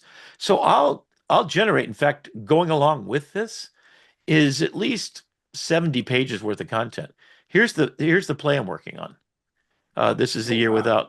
without and to really okay, I want to is there more you wanted to share? I wanted to do two quick things, and that is video overviews. So the video overview has a couple of unique things. If you want the images to be any of these styles, cool. They will be adding new styles. I've already seen that happening. But if you want to custom do it, so I could say in a 1984 Russian constructivist style imagery surrounding Notebook LM with metaphorical and allegorical imagery. That's just weird. Um, Give me a step by step through the most coolest new for educators techniques and ways to use Notebook LM that will blow their minds.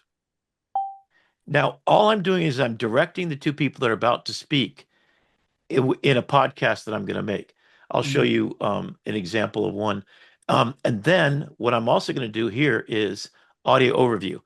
Now, this, Pedro, I'm going to suggest is probably your most valuable thing. Let me Because, let me share my screen before oh, so you yeah, can yeah. give me So some do it you within can your data because we'll do it right now. This will be cool. exactly I love because it. then you can I tell love me it. Yeah. Yeah, yeah, yeah. if So, what I'm going to I'm in the right suggest track. is the most spectacular things you can do as an educator is have different theories that contrast and conflict, turn it Okay, into a debate. okay. Mm. Oh, So, oh, you already got one. Oh, this is good. Oh What wow. does yeah, this sound like? but I don't. I mean,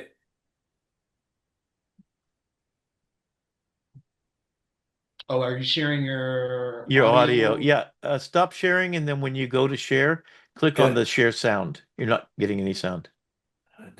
You might have to hop where out and hop back in. Like where stop do I screen Yeah. go? sharing and start screen sharing again, and then select Yeah. share audio.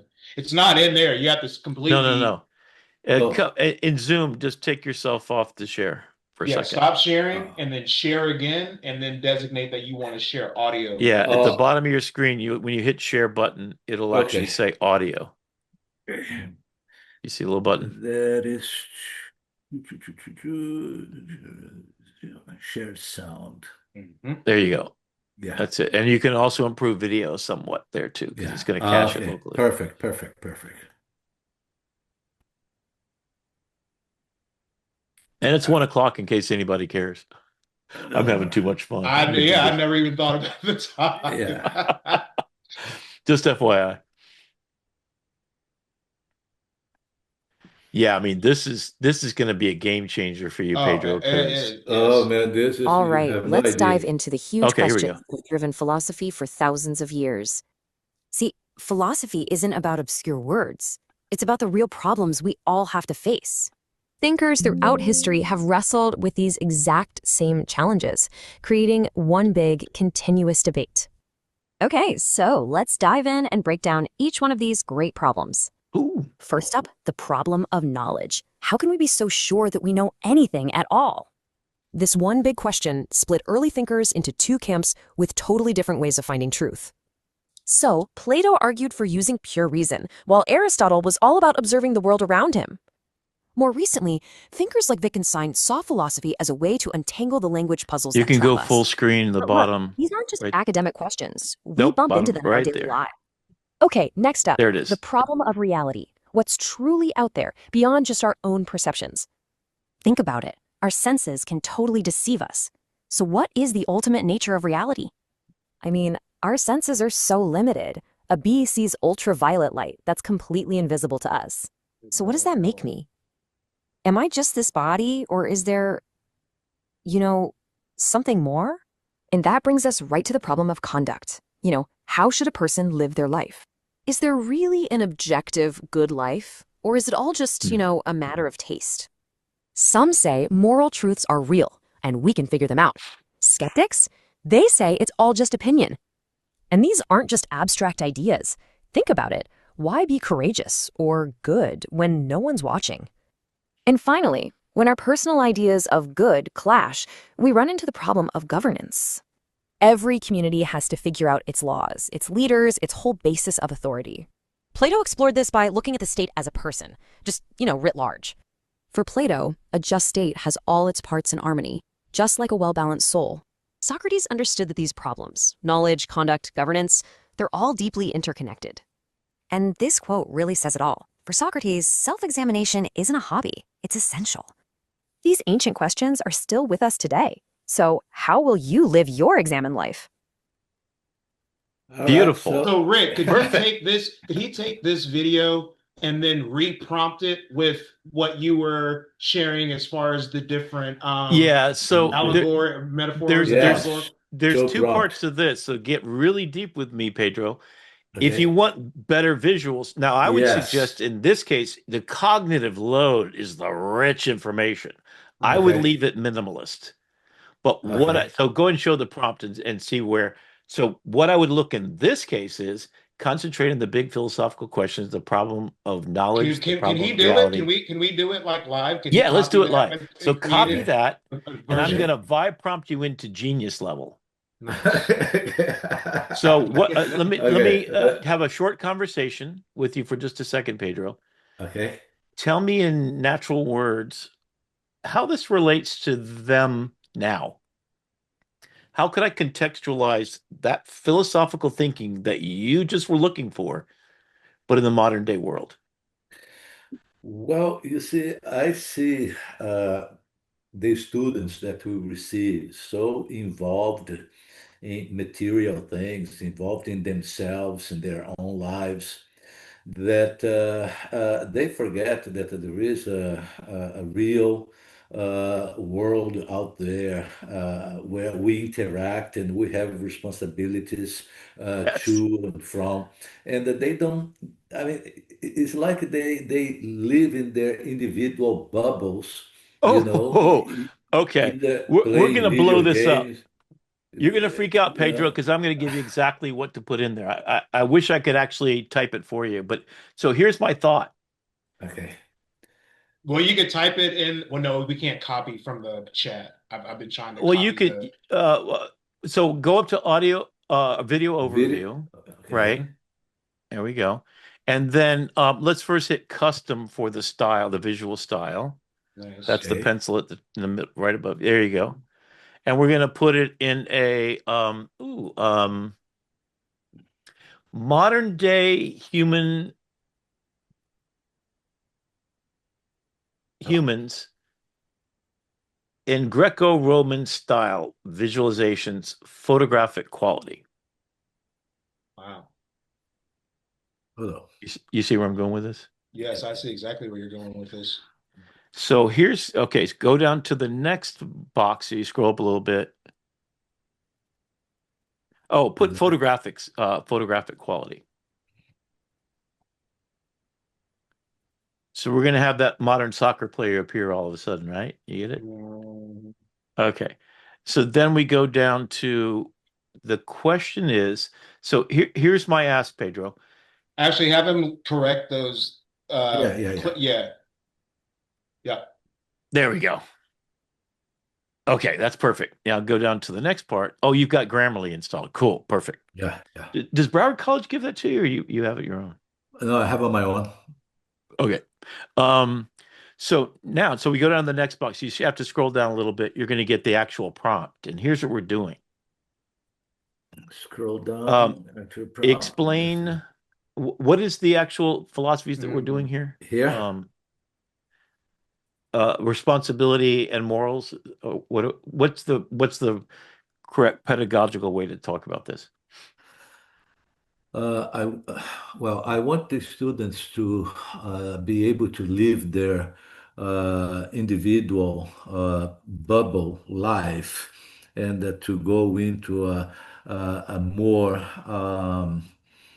uh, interactive life with the world, uh, with themselves, with community, you Okay. know. All right. So I'm going to just vibe code this and then you translate it into what you think it makes most sense. Okay. Um, my Gen Z students are having difficulty understanding the concepts of being responsible for others, being part of a community, and examining their life as a requirement of living a rich and wonderful life. What do these philosophers have to teach them? Tell me what the biggest minds in the world has ever thought that might help navigate socially immersive students' lives into, you Let me rephrase that ask you a however you quick. Let me think. ask you a quick question, Rick. Do you have your? Do you, could you? Because I'm not the best typer either. Yeah, Yeah. yeah, Oh, yeah. Are you I able use my to? Are you audio. able to? Are you able Yeah, to audio use prompt your that into audio. like Yeah, a Google document and then give that Google share yeah. that Oh, Google Put sure. it. Yeah, document Oh, okay. Yeah, in I the could do that. chat, and then Pedro can download the yeah. Google Exactly, document, copy and exactly, Okay. paste. exactly. That sounds Yeah, like a plan. exactly. Yeah. Pedro, do you have your keyboard set up so you can just audio prompt it? No, I don't. I Okay. was actually going to share something that I Are found the are other you day that allows you to do are that. are you on a Mac or a PC? PC. Oh, okay. Do you know the keyboard shortcut? So in mine, my Mac Man, is set up. I'm a completely. I mean, I think isn't control the modifier key for PC similar to our command? Uh, Our I command thought key? I'm so. not I sure. mean, mine is set up in I'm just going to launch a Word a document and copy and paste it real quick. Let me Yeah. see if I can wax poetic here for a second. It'll be cool if it works. But you thank see But you, where I'm guys. going. paste the Uh, document because paste the document so that Pedro can download it because I've been yeah. trying to copy your prompts out of the chat and it won't allow me to copy it. Oh, paste I've the been able document. to. Oh, on Uh, your end? See, I can't do yeah, that on my end. I I've can't. been Okay, well able. Oh, then that's you know weird. what? Then just copy it in the chat for Pedro because right Yeah. now if I highlight what you put the last prompt that you put and Right. go right click, I can't right Okay. click and copy. If I go Command C, Oh yeah, I I had get that. a error. Isn't that weird? So if Pedro can copy from the chat, then put it in the you could Okay, type it in I'm the going to go ahead chat. and give this a shot. Perfect.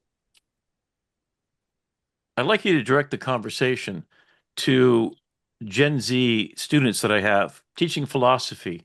What do philosophers have to share in their own unique, genius way about being born of responsibility, about building community, about thinking about who you are and how you can add value to the world? What is some of the best ideas that might change a person embroiled in self-reflection in an echo chamber of their own making in social media into an agent for change in their own lives to make themselves better each and every day and serve the community as a valuable citizen? What do old dead men philosophers have to teach about this important thing?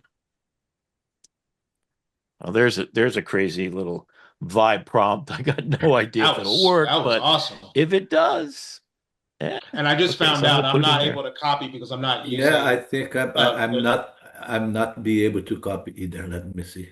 Okay, so I'm gonna take that and save it, and I'll try the a text document download because I can do that. yep. Oh, I'm wait a so minute, what interested to happened to see it? how this turns out. Okay, I'm gonna save this because if this works, you're It's going to be contextualizing incredible. it. It's You're going to be contextualizing incredible. everything, Yeah, right? I'm gonna call it Gen Z. perfect. I've been doing podcast about the Gen Z stare for a while, and I'm trying to figure out what my students' issue really is, and it's quite extraordinary. Um, that they were coming of age, and their proms, and I asked them, their proms were on Zoom. Think Mm. about what a foundational thing this is philosophically to the human spirit, that your coming of age was in a time where you couldn't touch another human being. Your first kiss Mm. was completely not able to be experienced. Oh, here we go. Wow. Okay, this is the text document. Maybe we should start copying all the prompts in here and just see what works. Hmm. I'm loving this, guys. Thank you. Okay. Oh, thank you. Thank you, Rick. It's I so kn- funny, given the philosophical theme of where we kind of went into, like we are at your feet in the pantheon of Oh no, man, Notebook you have LM. no It idea. is You have so no idea. incredible. but And Uh, it's also an interesting interplay with the allegory of the cave, because Notebook LM allows us to be this Socratic figure that can project create the projections that the shadows are being yes, create the projections from the yes, fire, right? And then apply it to the real world, and then take examples from the real world, right, and then right. create further projections in the I think virtual cave. It's I incredible. think Pedro, I've written a book called wow. "Thinking It Different in the AI Age." Is how No, no, we no. become. That's what I'm trying to learn because it requires a new way of thinking. Oh Yeah. yeah. So I mean, it's my completely. principles are from the Haidamasi, the Iroquois Nation Confederacy, the United States of America, Native Americans, the ones who are here first, and they believe in they had the philosophy over 10,000 years old. So as come from archaeology, that you were born of responsibility to the community, to yourself, and to make a better world. Every day you Wow. are in service to the goals of the collective, to think 7 generations in the future. So that's my whole philosophy I just talked about before, about corporations being born of responsibility. What they have in there, including, in fact, what's really ironic about it is the 13th Amendment, which freed slaves, indoctrinated corporations as being people. Mm. If you reverse that out, and then you took away Citizens United, which says money is speech, that's how the I have a degree in political science, and man, it's coming in handy when I understand the world. Yeah. Um, then now you have control over everybody who's the elite that's in power, and that's why the middle class went away. That's why I'm teaching at a community college and not at MIT right now, is solely Mm. because I want to serve the people. Yeah. I came from middle class.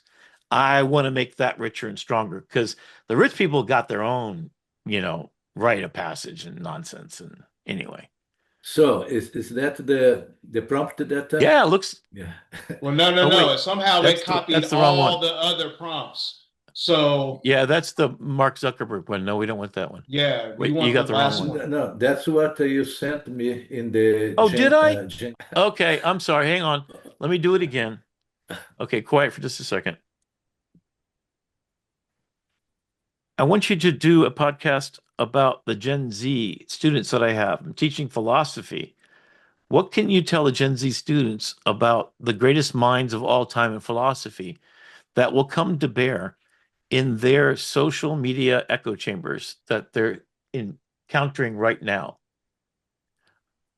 What is it that they can contextualize in the modern world of social media, echo chambers, being in their own mind instead of out in community? What can you teach them of being born of responsibility to the community, thinking of the future?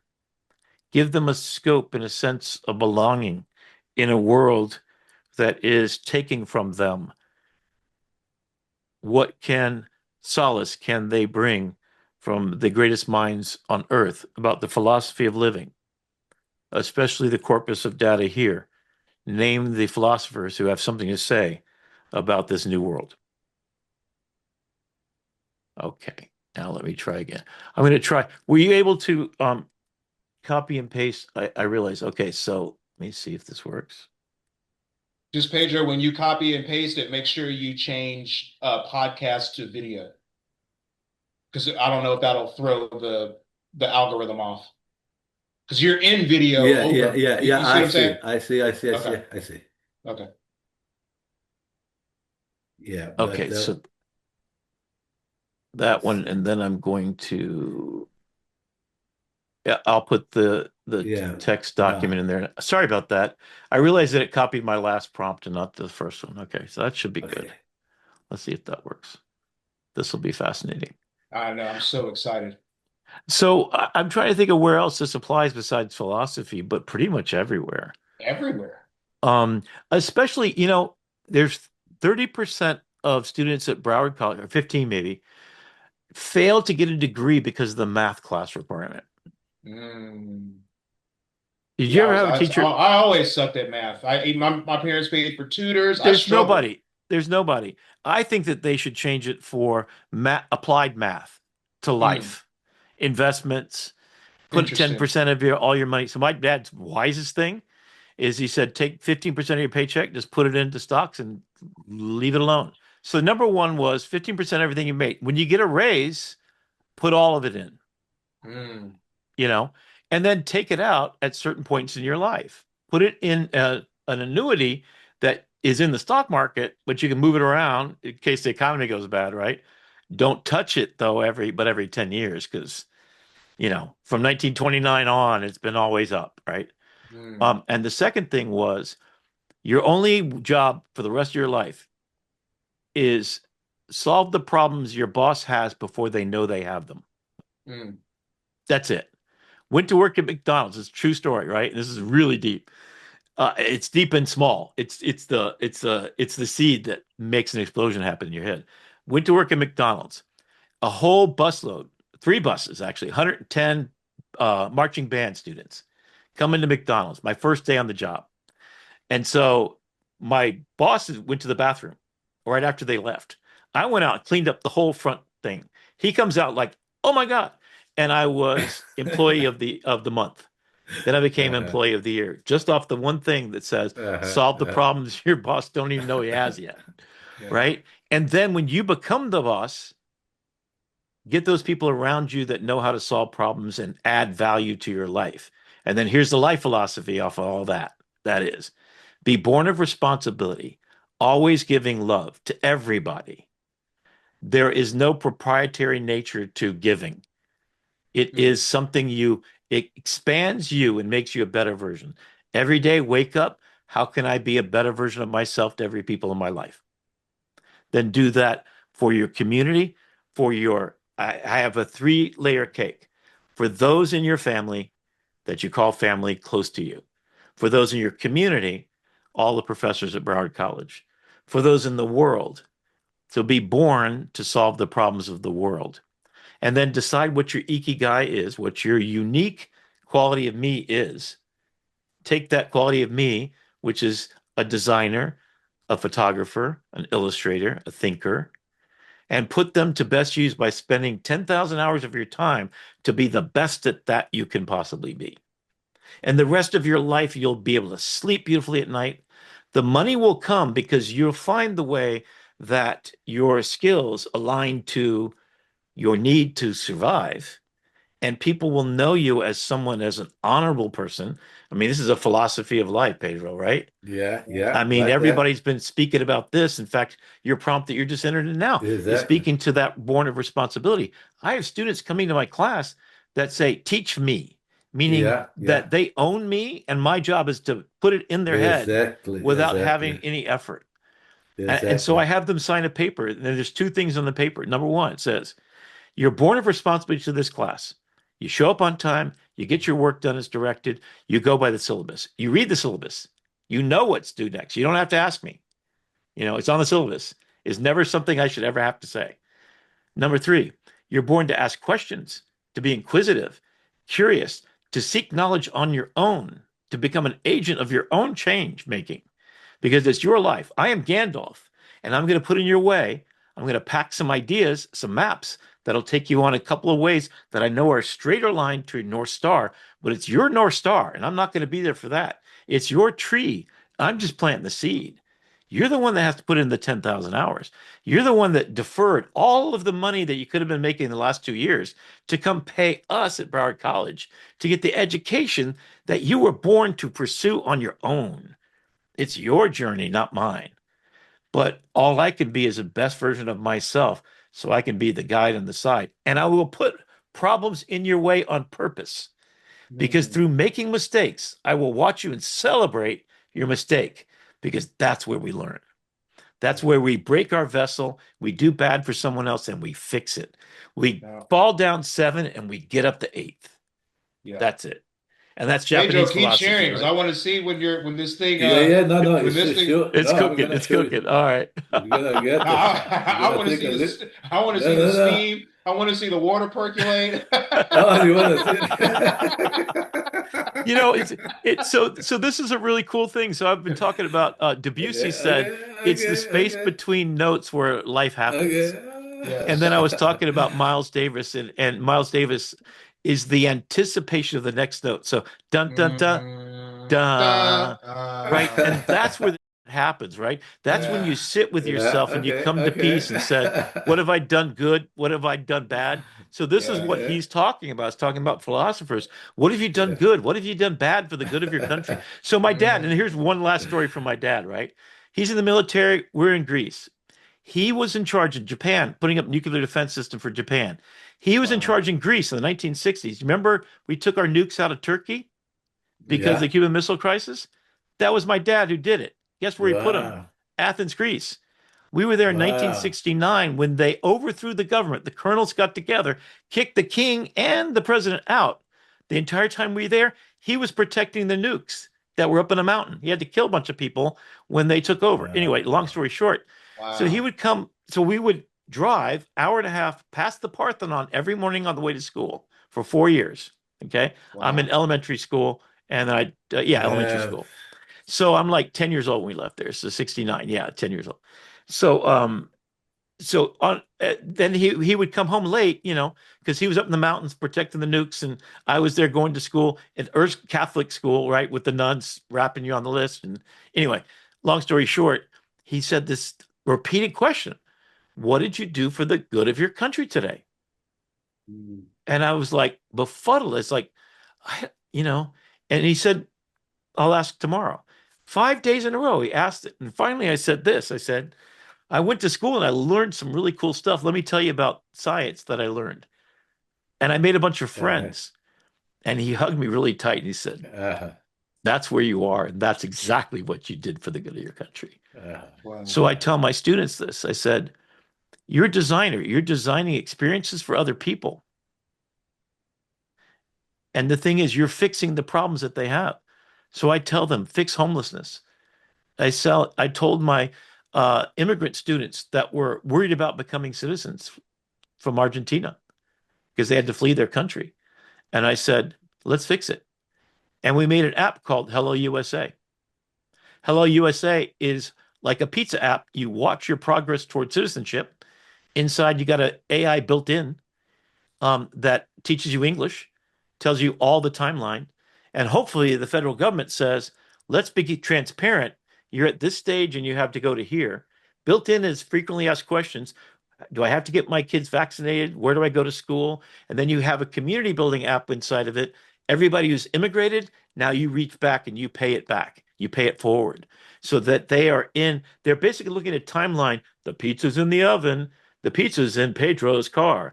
Pedro's coming. Here's his picture. And then he shows up at your front door and you get your pizza.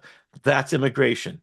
That is the Mm. pizza from source to citizenship, Yeah. right? Hello, USA. So, like, yep, that's what yep, my yep, students can do. If you yep. task them with putting the ring in Mount Doom as Frodo, and Mm. you say, go get it, and you step out of their way. No, Oh, it's man. it's so great what you said about responsibility because it's so funny. Like it's this full circle moment after full circle moment. Like I was in 4-H and we had to say Yeah. a pledge every start of Yes. a 4-H meeting. It was like I pledge Cub my Scouts. head to Yes. clear thinking, my heart to greater loyalty, my hands for larger service for my club, Yes. my community, my country, and my world. Like That's that's it. li- wow. Wow. That's it. And in fact, I have a whole campaign that I've made for the Democratic Party. I says, forget about woke, forget about green. Woke is broke. And I'll tell you why woke is broke. It started off as a redress by African Americans to reconstruct rights as they should be all along that we got to fix. But then it became everybody's secret thing. So you're trans. Oh my God, you didn't have 5,000 years of oppression. You know, Exactly. you're not born with that right to stand up. So it got broken to fragmented segments. So woke don't work. What does work that you cannot defile is the word responsibility. Exactly. If you are Exactly. born of Exactly. responsibility, and the way I just constructed the idea of every business is born of responsibility, and then you're born of responsibility to community, to the classroom, to everything. If you start with no rights in America, in fact, this is how we should redo the Constitution. You're born with no rights, you earn them. Mm. Exactly. You earn the right to vote by being here, to going to the polling place and thinking intelligently, and perhaps AI language models can broker the disconnect into a connection because we all have at our foundational promise in America to live the American dream. But more importantly, is that we make the American dream, not me. And Mm. right now, we're in an extraction economy. Every business extracts from you, takes from you, and intellectual property, they rape you. They make you a slave, as Prince said, with his putting slave on his. We're Mhm. at that existential moment where we're about to meet our God. It's either a machine of loving Mhm. grace, which I'm suggesting, born of responsibility, or Mm. it's this dystopian world where we just keep on extracting. We elect more kings and we turn Facts. our democratically leaders into kings because we weren't watching at the gate Yeah. as they diverted off the left-hand turn. Absolutely. It's so Anyway, interesting. It's almost like with your what was it? You said you're planting a seed that you don't get to enjoy the shade the of. shade It's like of. Exactly. responsibility is the seed that Yep. creates the tree with the foliage of civic Yes. responsibility, Yes. empathy, altruism, activism. Interesting. Let's Um, take a look. yeah, go full screen on this puppy. We got to see the whole thing. Wow. Wow. Aha. Okay. Let's play. Wow, 7 minutes. That's good, man. Yeah. It always does 7 minutes around there. Okay, Oh, let's wait, see. did you share your audio? Yes. Can you hear? No, we're No. not Today, hearing we're any. doing Oh, yep, something Oh, yep, that yep, yep, yep. Good. It was just caching. might sound a little crazy. We're going to reach way back to some of history's oldest ideas to find a toolkit for our world.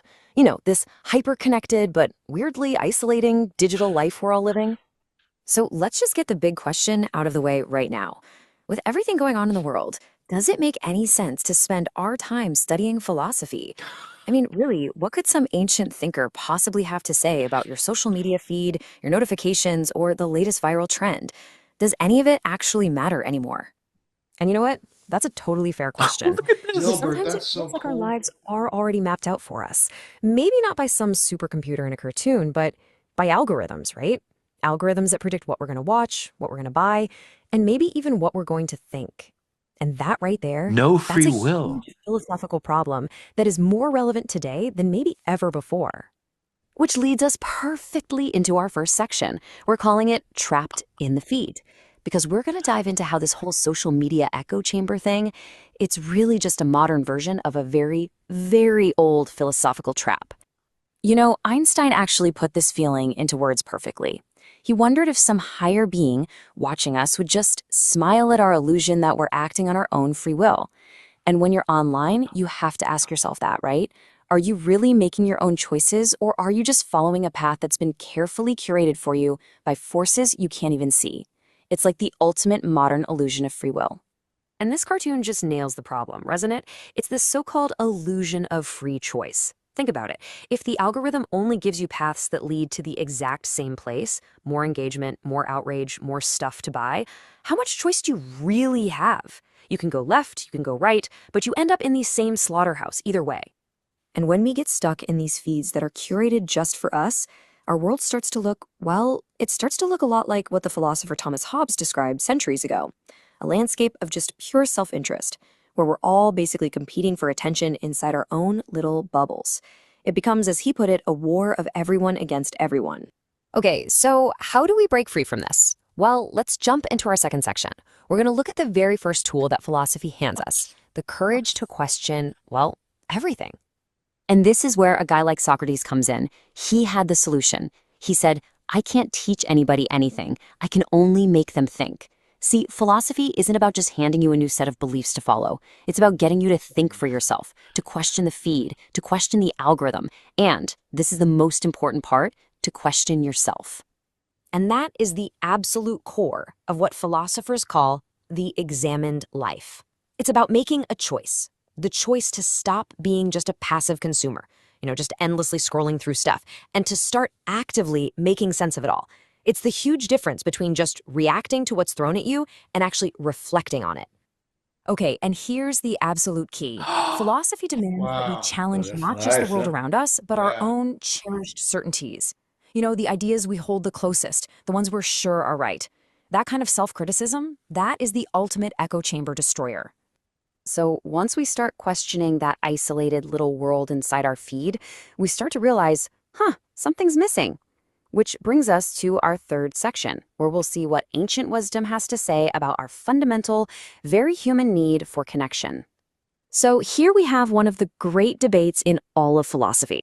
On one hand, you've got Hobbes, who believed our natural state is basically that war of everyone against everyone.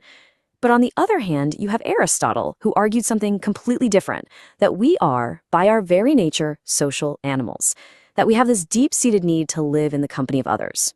So, which is it? I mean, this cartoon, it just perfectly captures a world of pure That's your self-interest, right? cartoon. I'd love to help, but there's nothing in it for me. And this is where philosophy steps in and makes us ask the hard questions. Is this really the best we can do? Can a life that's based only on what's in it for me ever be a full, flourishing human life? And for Aristotle, the answer to that question was a big, fat no. He said the worst imaginable life is to be completely cut off from community, to be, as he put it, heartless, stateless, lawless. To live like that is to be, well, either a god or a beast, but not fully human. Because it's in those real connections with other people that we actually find ourselves. Okay, so that brings us to our fourth section. If being human really means being part of a community, then what's our role in it? What's our responsibility? How do we actually find our place? Well, the Stoics have a really powerful way of looking at this. They taught that our identity isn't just us, this isolated person. Instead, it's like a series of expanding circles. It starts with our family, and then it expands to our neighborhood, our community, our country, and eventually it extends to the whole of humanity. We have a place and a part to play in 4-H. all of it. And thinking like that, thinking about our role in the bigger picture, it leads us to one of the biggest, oldest, and most important questions in all of philosophy. A question that, by its very nature, forces us to look way beyond ourselves and our own curated little feed. See, justice isn't just some abstract idea that you write essays about in school. It's a real, practical duty. It's about the hard work of balancing what we need as individuals with what society needs as a whole. It's about fairness. It's about giving every single person equal consideration. All right, let's move into our final section and tie all of this together. We're going to see how these ancient ideas about self-criticism, about community, about justice come together to give us a really powerful modern takeaway. And wow, this quote from the philosopher Wittgenstein just captures the challenge of our digital age perfectly. He said this a long time ago, but it has never, ever been more true. The limits of my language mean the limits of my world. And think about what our language is today. It's our feed, it's our memes, it's our shared online reality. And if that's limited to just one echo chamber, well then your whole world shrinks down to fit right inside it. And really, this is the bottom line. A meaningful life, you're not going to find it in isolation. Meaning isn't some treasure you just discover locked away inside your own head. No, it's something you build. You build it with other people through shared practices, shared conversations, and real community. So here's the big paradox, right? We can feel so trapped by the algorithms, so locked into our feeds. But philosophy comes along and reminds us of what the philosopher Jean-Paul Sartre said. We are condemned to be free. And what he meant by that is we can't escape it. We can't escape the responsibility of having to choose who we are, what we value, and what kind of world we're going to build together. So that's what we'll leave you with. Philosophy isn't just some dusty old subject you study for a test. It's a toolkit. It's packed with tools for critical thinking, for building real community, and for finding genuine meaning. The only question left, really, is this. In this digital world of ours, what are you going to build with them? I'm sorry, I can't even. Oh my Oh God. man, wow, Wow. really, really, really, really good, Incredible. Rick, Rick. Yeah, this is they missed a gem today. Wow. Well, I hope you can Man, make it look beautiful. Oh my gosh, listen, sky's the limit listen, because listen. wow. I mean, I really love the conversation we had just before that because the idea of being grounded in your Yeah. foundation, being born of responsibility through the 4-H, that is it. That's this philosophy coming to life and being a practical guide to get off goddamn social media and make a life for yourself and examine yourself. Yeah. Am I a better version of myself? I Man, mean, you this have is, I'm you have almost you in have tears over this. you This have is, no idea. You It's have no so idea oh, how that was awe-inspiring. powerful. That's incredible. yeah, how this is going to help me uh, to convey a message Yes. that I'm trying to convey for a long time to my students, and with no avail, Mm. because I mean, Do you feel like you got a blank wall when you're facing your students? Because these are all oh, dead white many guys, times I right? have So, students that are flat out antagonist to the yes, Wow. point that yes, they tell me, for example, they come with a request or something that they want me to do for them yes, that I yes, really can't because in order to do for them, I would have to do for everybody, yes, and I can't do that. And right. they flat out and they say, well, but I mean, I'm not concerned with the other students. I'm concerned with my own grade. And I say, I understand. You should be concerned with yourself, but I'm concerned with 35. Yes. And I have to see the big picture. And Eh, eh, So, from a pedagogical, I'm an educator and I want to open up the box. We just unlock Pandora's box, I Yeah. suggest, by two simple things. Contextualize all knowledge so it's applicable to the real world. Don't teach math that doesn't let you know how to balance your checking account and your credit cards and think that's about correct. spending and That's habits, things like correct. this. The disenfranchisement of African Americans and not reaching generational wealth building has been that they were crippled at the start, but the mindset didn't always change in every household, and yours seems to be Mm. completely different. That education and then saying something as simple as my dad saying to me, just mandatory, you have to take 15% of your paycheck and put it away because that's generational wealth. So Yeah. I'm going to die, and there's going to be money there that my children will inherit. I'm going to create intellectual property. And maybe all of society has to have this ground level education, which is you're born of responsibility, you know, go get what you need, but offer the gift of who you are uniquely. So if you're a jazz singer, go do it. Be the best jazz singer in the world. So it's all about in the finite time you have, how can you be the best version of yourself? And my goal right now is I've done everything I ever set out, but it Uh, started because a marching band teacher, after we were on the tarmac in Florida heat all day, then it started raining, and it's 8 o'clock at night. The next day, we're getting on the field at University of Florida, and we became the state champions. So Mm. that was 10,000 hours. And I was first trumpet because he kept saying, keep going, keep practicing, be the best version. And my dad told me, be the best version of yourself. So out of 27 trumpet players, I was first in jazz, symphonic, and jazz. And so I learned from there what it is to be excellent. So I just applied that simple pattern to being a greatest photographer there was. When as an intern, I had 27 front pages in the time that the best photographers, all 64 of them, Miami Herald, had maybe 10 because I went in knowing that I spent my life preparing for the moment. And then when I got fired from the Herald, that's a long story I won't go into. I ended up coming to teaching, which has evidently been my calling all along. Mm. And then I just don't want to be a regular teacher. And at the Miami Herald, one of the things I did before I left was I took a Macintosh Plus with 1 megabyte of RAM, a floppy disk drive. I ran Photoshop on it, so I used it since version one. And then I went in to hooked up to a Linetronic at work, all on my own, and I sat where the computer terminal was to Linetronic. So I laid out in PageMaker 1.0 the entire newspaper. And that entire newspaper was put out on a single sheet of film that had the photographs, all the text, all the headlines, because I installed the fonts into it from the Miami Herald. I did this all on my own, and I spit out a single piece of paper. 600 people lost their jobs that manually put wax on the back of a leg of type and then put, even a stroke around a photograph was a human being cutting their nails because they have X-Acto knives to miter a 45-degree angle on the top left and right of a photograph. I mean, that's no job for humans.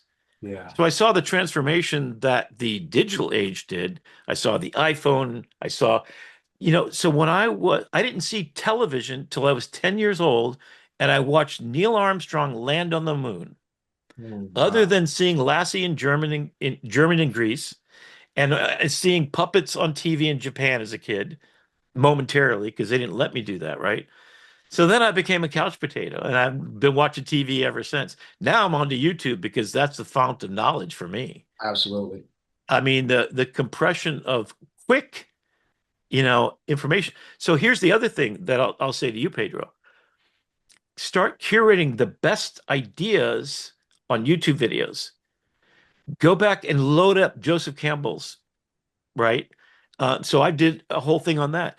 And then you synthesize what will feed into what are the brightest minds saying about contemporary in the AI field, right? So get Demis Hassabis to talk about philosophy. In fact, the person you want to do, and I promise you, this will. Do you know Novel Harari? Yes. Oh, Okay, yeah. right. I have all of his books, Oh, including yeah. the. Yeah. Right. Yeah. Wow. It's someplace around here. Yeah, you gotta Yeah, pretty yeah, go yeah, up. yeah, yeah, yeah, yeah. That's There's it. Oh Sapiens, That's it. wow. and this. So Yeah. I have it as the book Sapiens, but this is a graphically told story. Oops. Oh wow. Yep. So and there's three of them, right? Yep. So it's each of his books. Do you have these as well? Yeah, I do. Sapiens. Oh. So there's a history of, Yeah. right? So what do? You get a PDF version of this and you load it up. And Uh-huh. then compare his modern day thinking about AI. How do we prep for tomorrow? Uh-huh. So then we teach a class called Humanities Final Exam. And we start with understanding history because that's what Noval Harari has given me is an understanding of Uh-huh. how we got here, how we keep Uh-huh. repeating the same mistakes.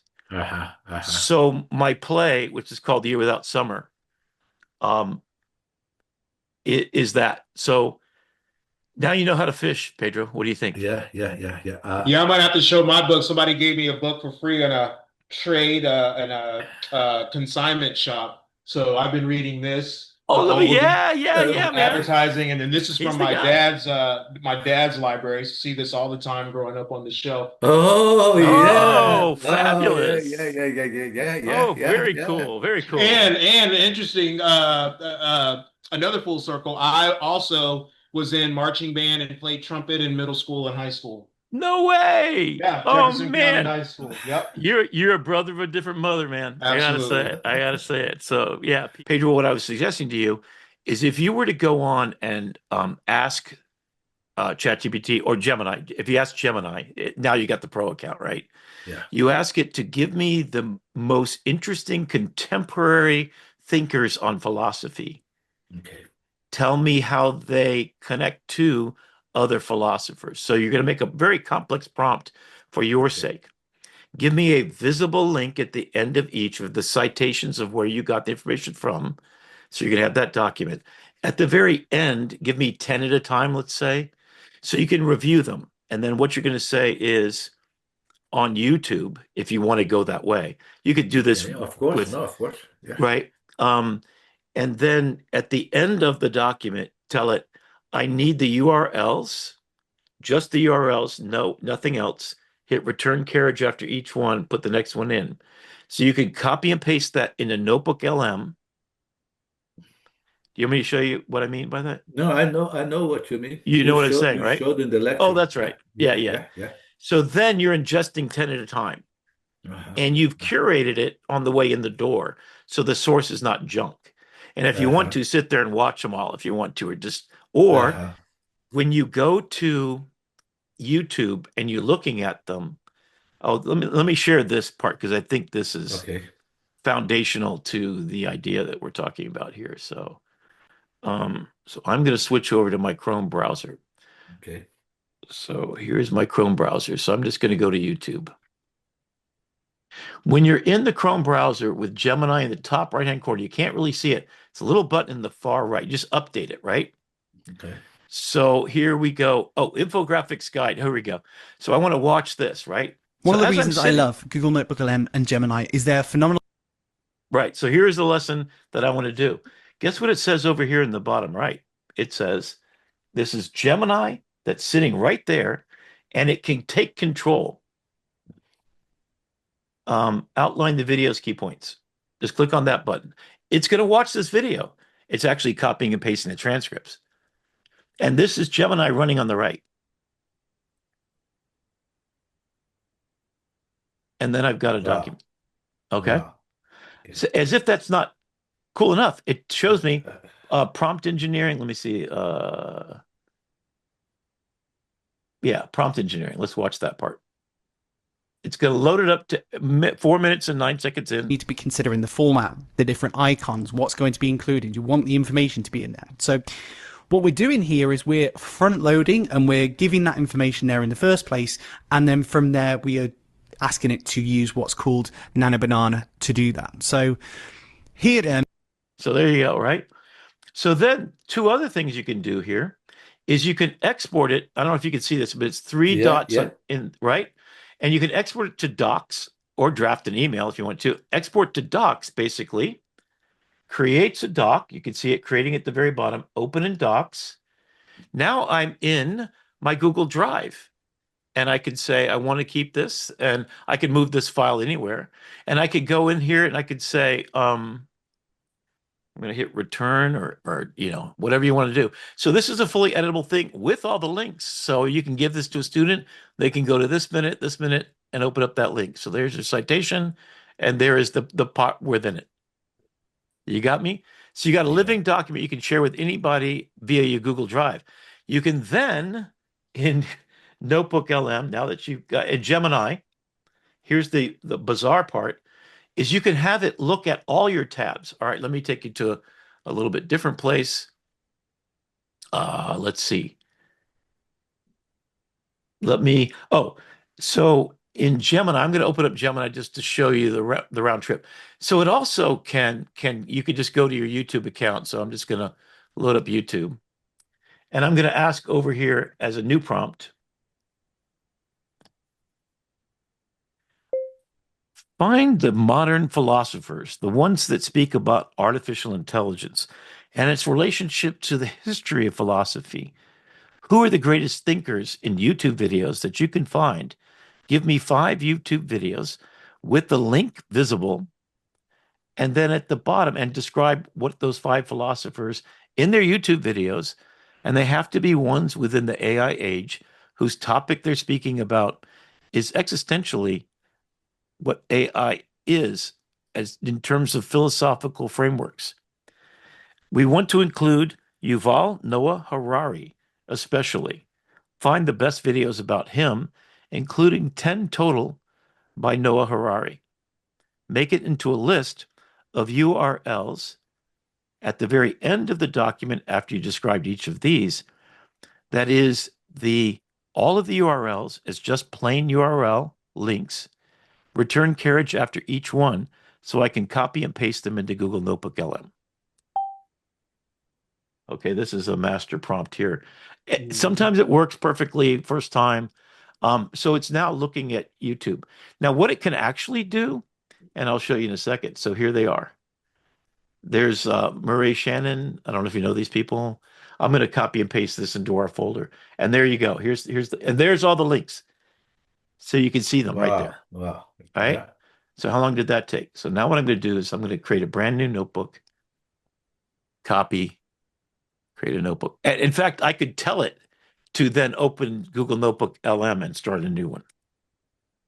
Is there any option in the Google panel to create that as a document, that list that it provided, and then you could just upload that PDF to Yes. okay. Yes. As a matter of fact, at the bottom of every time you do this is the ability to, as the three dots, export to docs, Perfect. Uh-huh. Perfect. right? So it's going to have all these pictures and everything. There it is, open Nice. docs. There you go. And so there's your Noah Harari ones right there. Okay. Beautiful. And I Beautiful. guess it understood that differently. But so now you've got a permanent thing, and then I can then file, save it, or move it. So I'll move it into our folder, notebook, move it into there, right? So now you'll Mhm. have access to this document I just did. And then I go, this is the master class in Notebook LM, create a new notebook. And it's just going to be adding the sources. And what it says is websites and links. Now, this used to be separate pieces, and now it literally is that and that. And it's ingesting every one of those YouTube videos, the entire transcript of all Oh of those. wow. Then you get these red buttons. Now, what the red buttons are is one of two things. Either they did not have it transcribed yet, meaning that's a very fresh video that YouTube, when you upload the video, it does do transcriptions, but it might take a day or two. So if it just happened yesterday, so what you do is typically remove all of those. But then we've got this right here. And then what I'm going to do real quickly, just for fun, is giving me the philosophies of Noah Harari as far as artificial intelligence is concerned. What does he have to say in the big think of things? Give me a visual, metaphorical, and allegorical storytelling image that's photographic in quality and speaks to the conceptual ideas and frameworks of the store of knowledge here from these YouTube videos expressed by Noah Harari. I have to spell his name right, right? H-A. Yeah. I don't actually have to spell his name because it will pick it up from the Mhm. mistake that I made, right? Harari. I'll just to get it right, right? Um, yeah, so that's not right. Harari. Oh, that is right.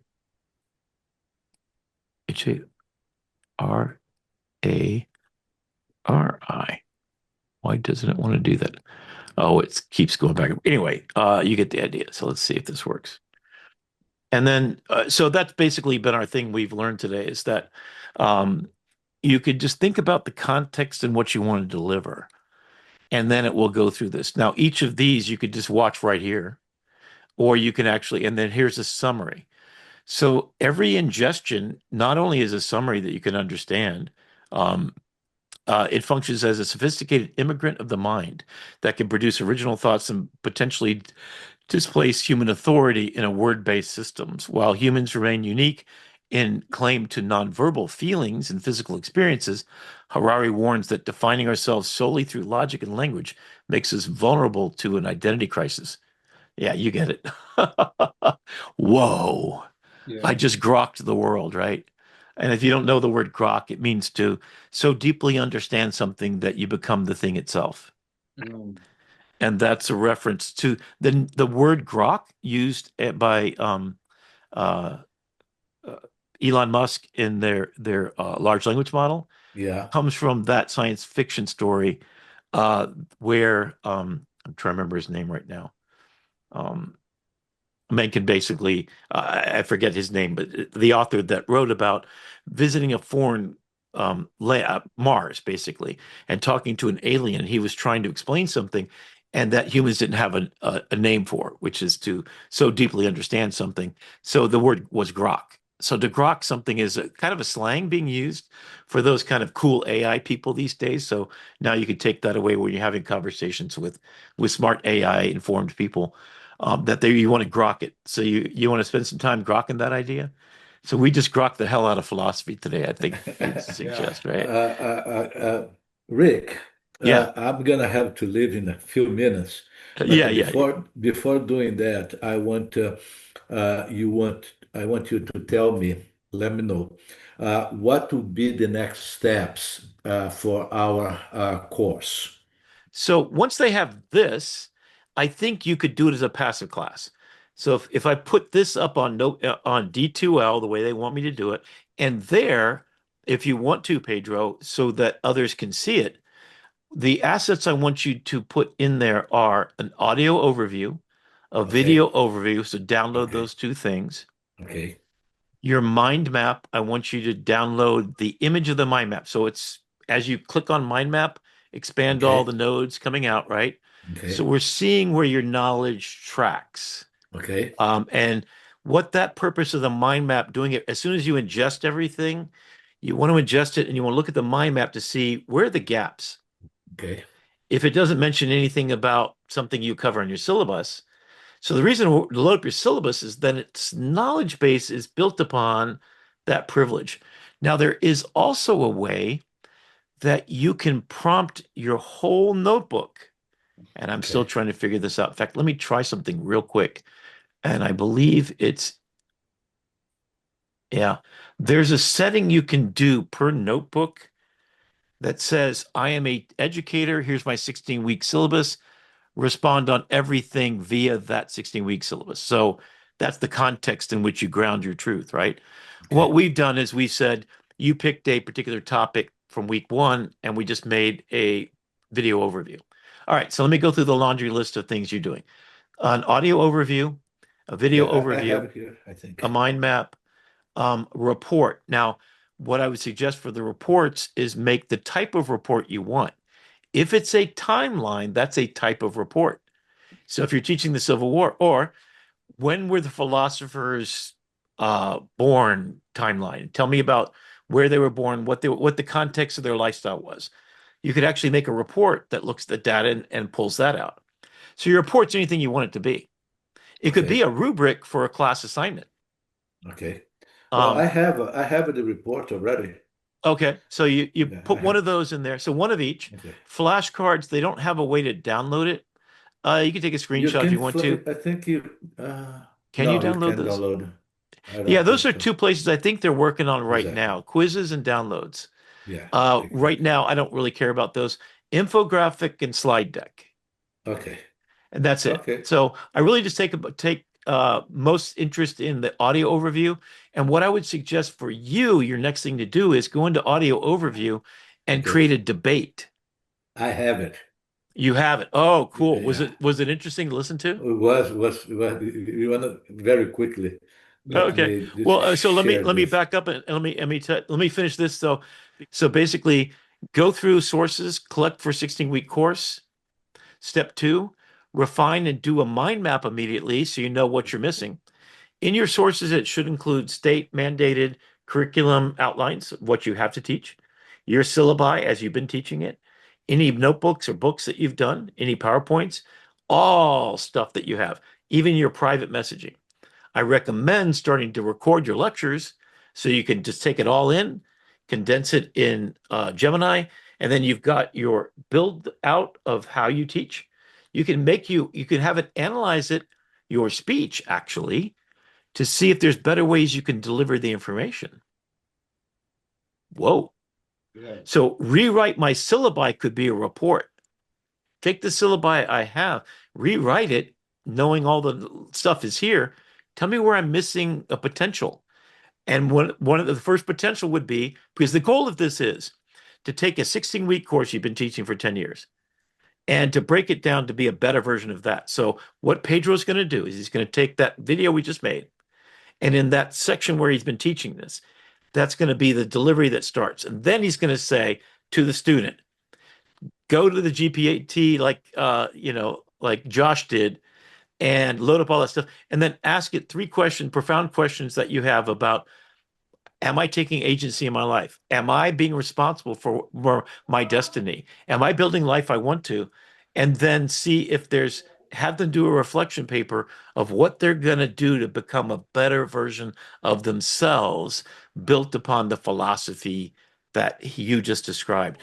There is your first project that starts the conversation with old dead people that don't mean anything to me. All of a sudden become contextualized and real as they can be. Man, that's a powerful lesson.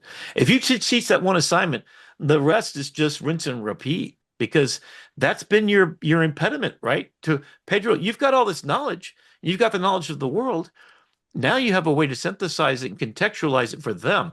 The Yeah, most difficult things about AI is context. yeah, What a yeah, prompt is the context of what you need.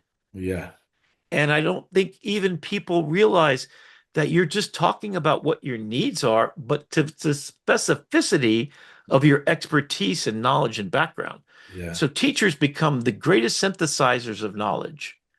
And Okay. we are synthesizing it, making it contemporary, contextually important to the individual, your young student in Gen Z world. Wow. Okay. Let me show you Okay. quickly because That's it. I just I had to get really that in have to. because I gotta let people know what they have to do, right? Yeah, Yeah. yeah, and it's good because it's being recorded, so we Yes. can go Yeah, back to yeah, this. yeah. But for example, in terms of um, Oh, lifeboats and oh wow. Oh, interactive. Can you click that interactive, Yes. Pedro? uh, Wait for it. Wait for it. yeah, Go let's let them start. start, and then you're gonna interrupt Okay. them. 2 a.m., you're staring at the ceiling, and suddenly the texture of the drywall becomes Can you like hear? the most Yes. fascinating thing in the Yes. Oh, universe. absolutely. That late night brain loop. Right. And then terrifyingly, the questions start. Not, did I pay the electric bill, but is the electric bill even real? Or why is stealing the electric bill wrong if we're all just monkeys on a floating rock? Yeah, that is the classic existential vertigo moment. Most people, they just try to distract themselves from it with a phone or a snack. Okay, see Exactly. if you We can hit usually shake it off. interactive now, Frankly, it's Pedro. paralyzing. But today, Okay, here we go. So start telling it what you want to know. Different. And now hit yeah, let you it know play that for specific kind of insomnia where it's 2 a.m., you're staring at the ceiling, and suddenly hit the join. texture of the drywall becomes like the most fascinating thing in the universe? Oh, absolutely. That late night brain loop. Right. And then terrifyingly, the questions start not, did I pay the electric bill, but is the electric bill even real? Or why is stealing the electric bill wrong if we're all just monkeys on a floating rock? Yeah, that is the classic existential vertigo moment. Most people, they just try to distract themselves from it with a phone or a snack. Exactly. We usually shake it off because, frankly, it's paralyzing. But today, we aren't shaking it off. We're diving right into the vertigo. I love it. Okay, join Got a now. stack of lectures, historical. Oh, hey, welcome. What's up? Hi. I'd like to know why are those philosophical questions so important that everybody talks about that. That is something fundamental for our lives. You might have to enable while visiting the site in the top left. Enable. The top left of your screen. So it's asking for access to your microphone and it says allow while Oh, visiting. Allow, okay. yeah, the top one. There you go. Click on that one. Now to ask the question again. Hi. I'd like to know why those philosophical questions are so important. You might have to Well, hi, rejoin we are it. so glad you joined us. Thank you for chiming in. You want to know why those? We just mentioned a stack of lectures. And we were talking about that classic late night philosophical vertigo. So if you are asking why those big, frustrating questions about reality and morality come up, that's what we are diving into today. It is the very heart of the philosophical disposition. Our sources suggest, oh yeah, let's hear it. Yeah, but I'd like to know, I mean, why are they so important to us?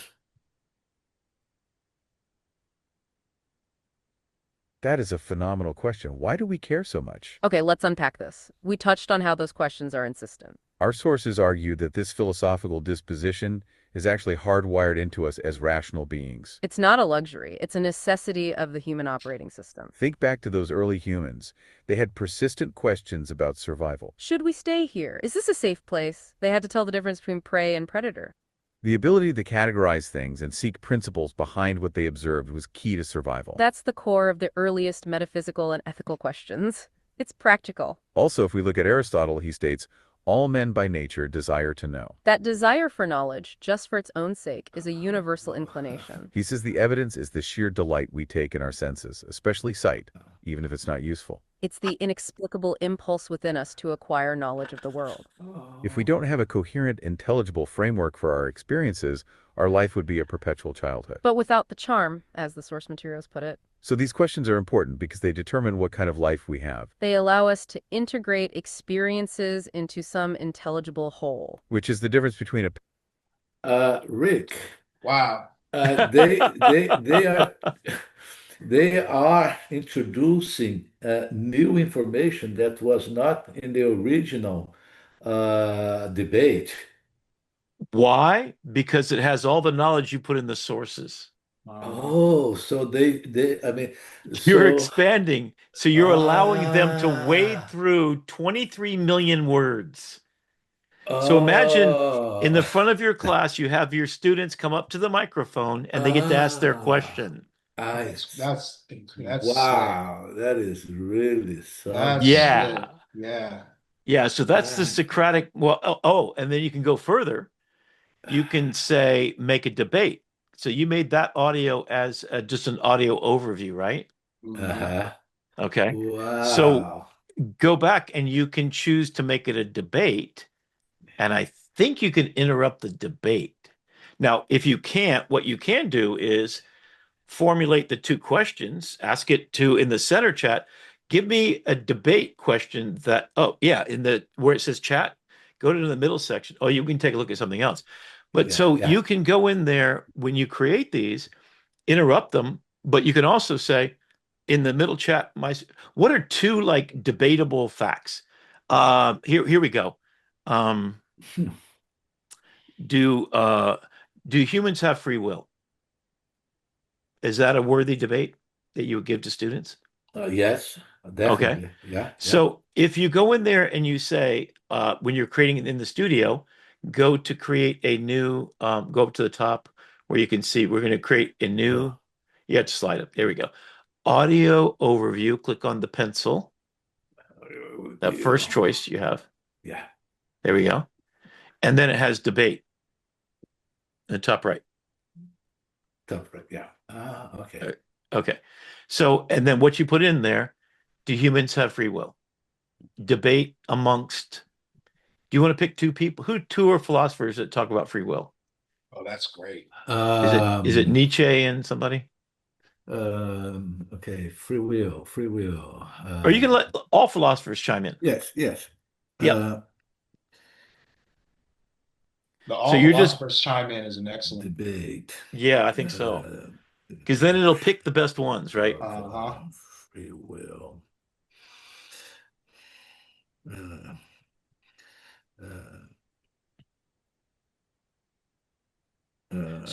These conversations could be 47 minutes long. Wow. So the audio overview is about 7.5, 8. Among the Western. There you go. I would love for you. Is this Western? Oh, it's Western philosophy you're teaching, right? Yes. If you ever do a class on world philosophies, I'd love to co-teach it with you. Okay. Yeah, I would love it. I'm really into the Japanese thing, man. I got to tell you, and the Chinese.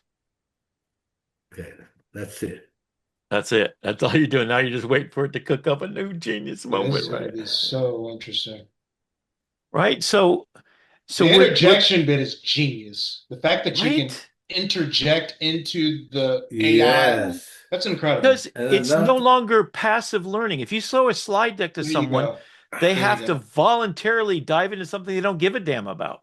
Wow. Now you said, tell me about what Plato has to say about soccer, Now all of a sudden it's contextualized and it makes sense to them. It's like math, Nobody passes it, right?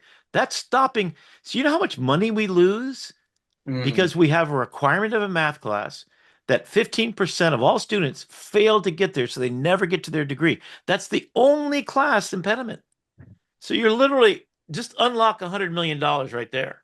You yeah. could pay for everybody to have the full version of Google Notebook LM and the whole Google ecosystem and make us all powerful people like this. There's going to be a student that, given that opportunity, will maybe haphazardly make it personal, and it would be Yeah. really interesting to see how Oh, the yeah. AI constructs, a response based off of that specificity for that particular query. You know what I mean? Exactly. So even talking bigger philosophically speaking, we guide our way through life with curiosity and a North Star and an Ikigai.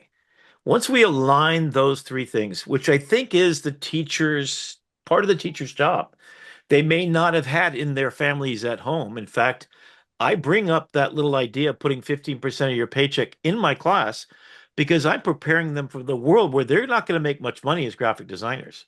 Mm, yeah. That's a truth. But if they do that, as my dad did to me, he just forced me to do it.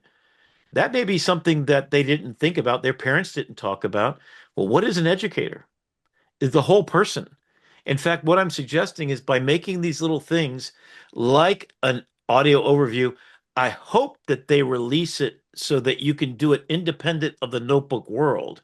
So in the classroom, you can certainly have each person come up and then maybe you make the transcripts of this available to them. Maybe there's some way to even extend this further to make it more useful.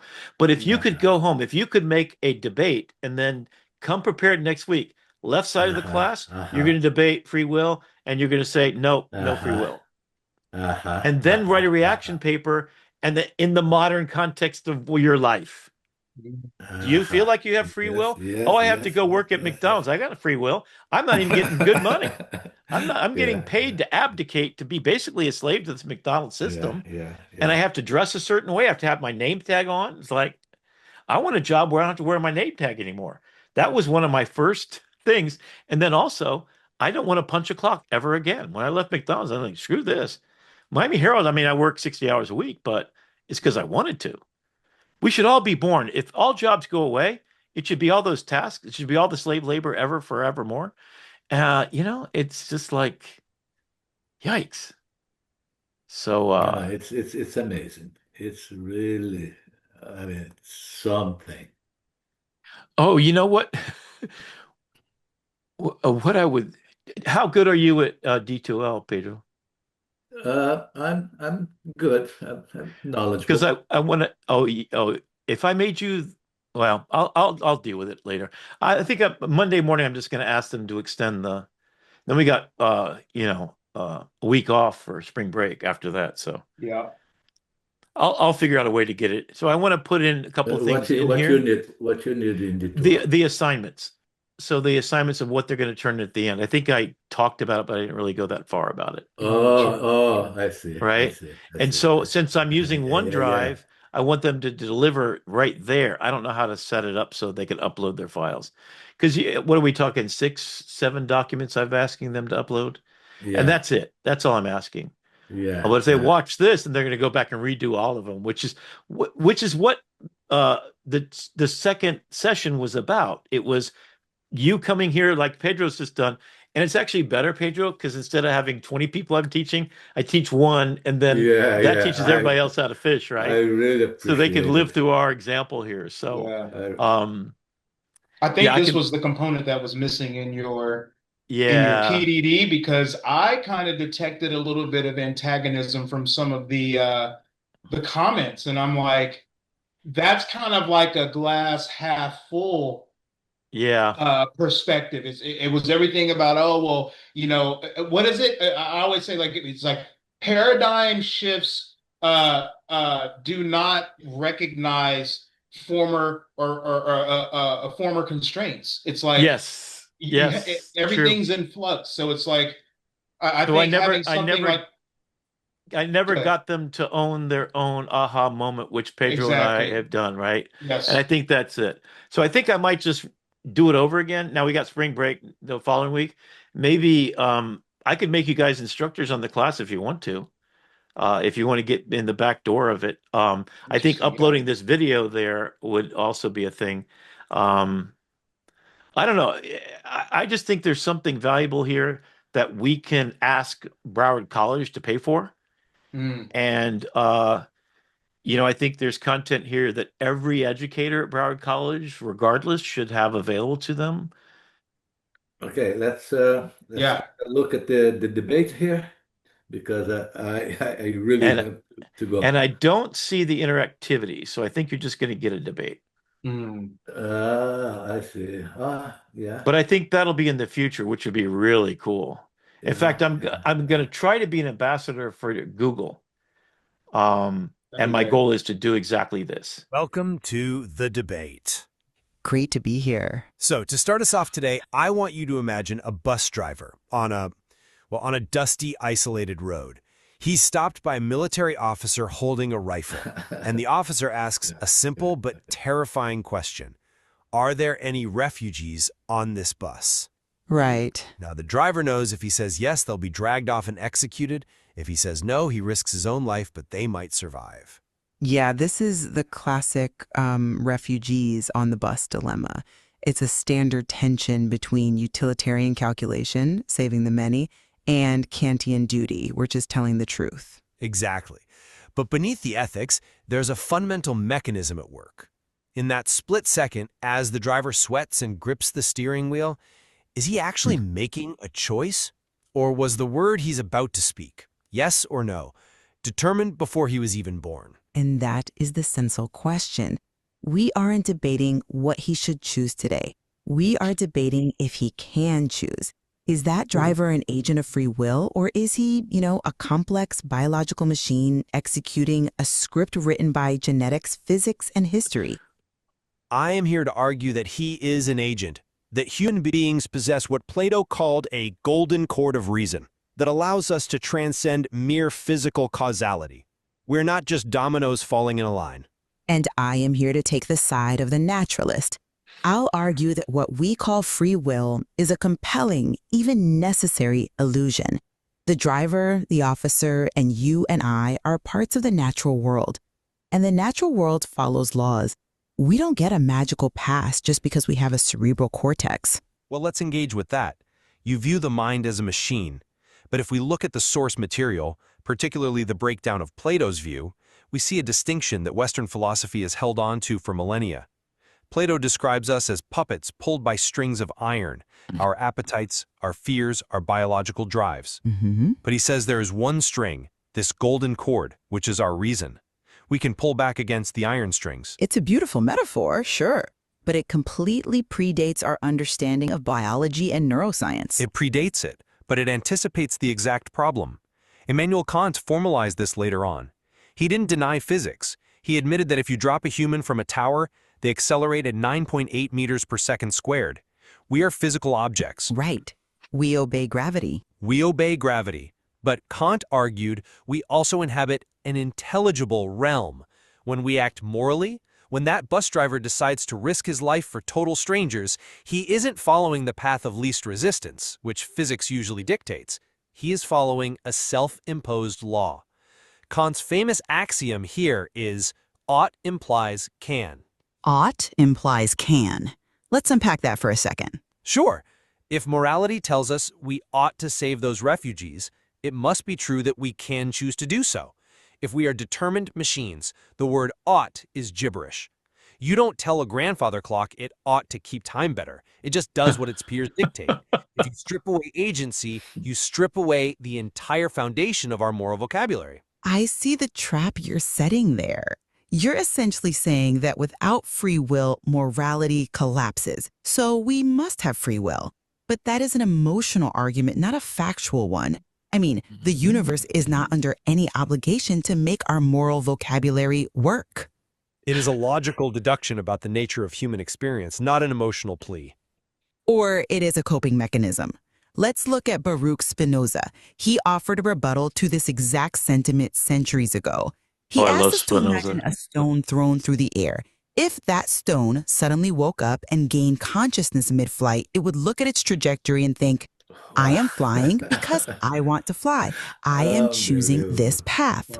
because it doesn't see the hand that threw it. Precisely. Spinoza argues we are that stone. We are conscious of our desires. We know we want the sandwich or we want to be a hero, but we are entirely ignorant of the thousands of prior causes that determined those desires.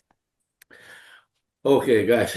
Oh my Wow. God, this is just, it's Wow. blowing poof, right? Yeah, yeah, yeah, yeah, Yes. Wow. yeah. And then imagine taking this and asking it to use allegorical stories that are of modern day artificial intelligence questions. Oh, yeah. I see the future of it doing that, like what you were saying with the allegorical images and metaphorical images, and Yeah. actually bringing that into like video, like actually having them move and interact. Oh, and then I've done this literally, taken the images out of there, go into Grok and render a video instantly. Really? Yes. What? How much is Uh, Grok? What is the monthly for Grok? it's $20 a month, and it Okay. is if you're doing social media research, it's the one to have. All of them are 20 Okay. bucks a month, basically, Okay. for fairly, but you can use it for free. But I literally have done 10,000 images that way. So let I me would let me be go back really just interested to see. Yeah, go ahead. Good. I'm sorry. yeah. The allegorical and metaphorical thing came from me looking at the Bible and those Encyclopedia Britannicas you were talking Oh, about. yeah. I'm a visual learner, so when I Yeah. see these beautiful manuscripts, like the illuminated manuscripts of the Gutenberg Bible, etc., like those just speak to my heart. It also Mhm. grounds the truth in something so ancient that it becomes precious. It has the aura. And that's a whole thought about photography broke the aura.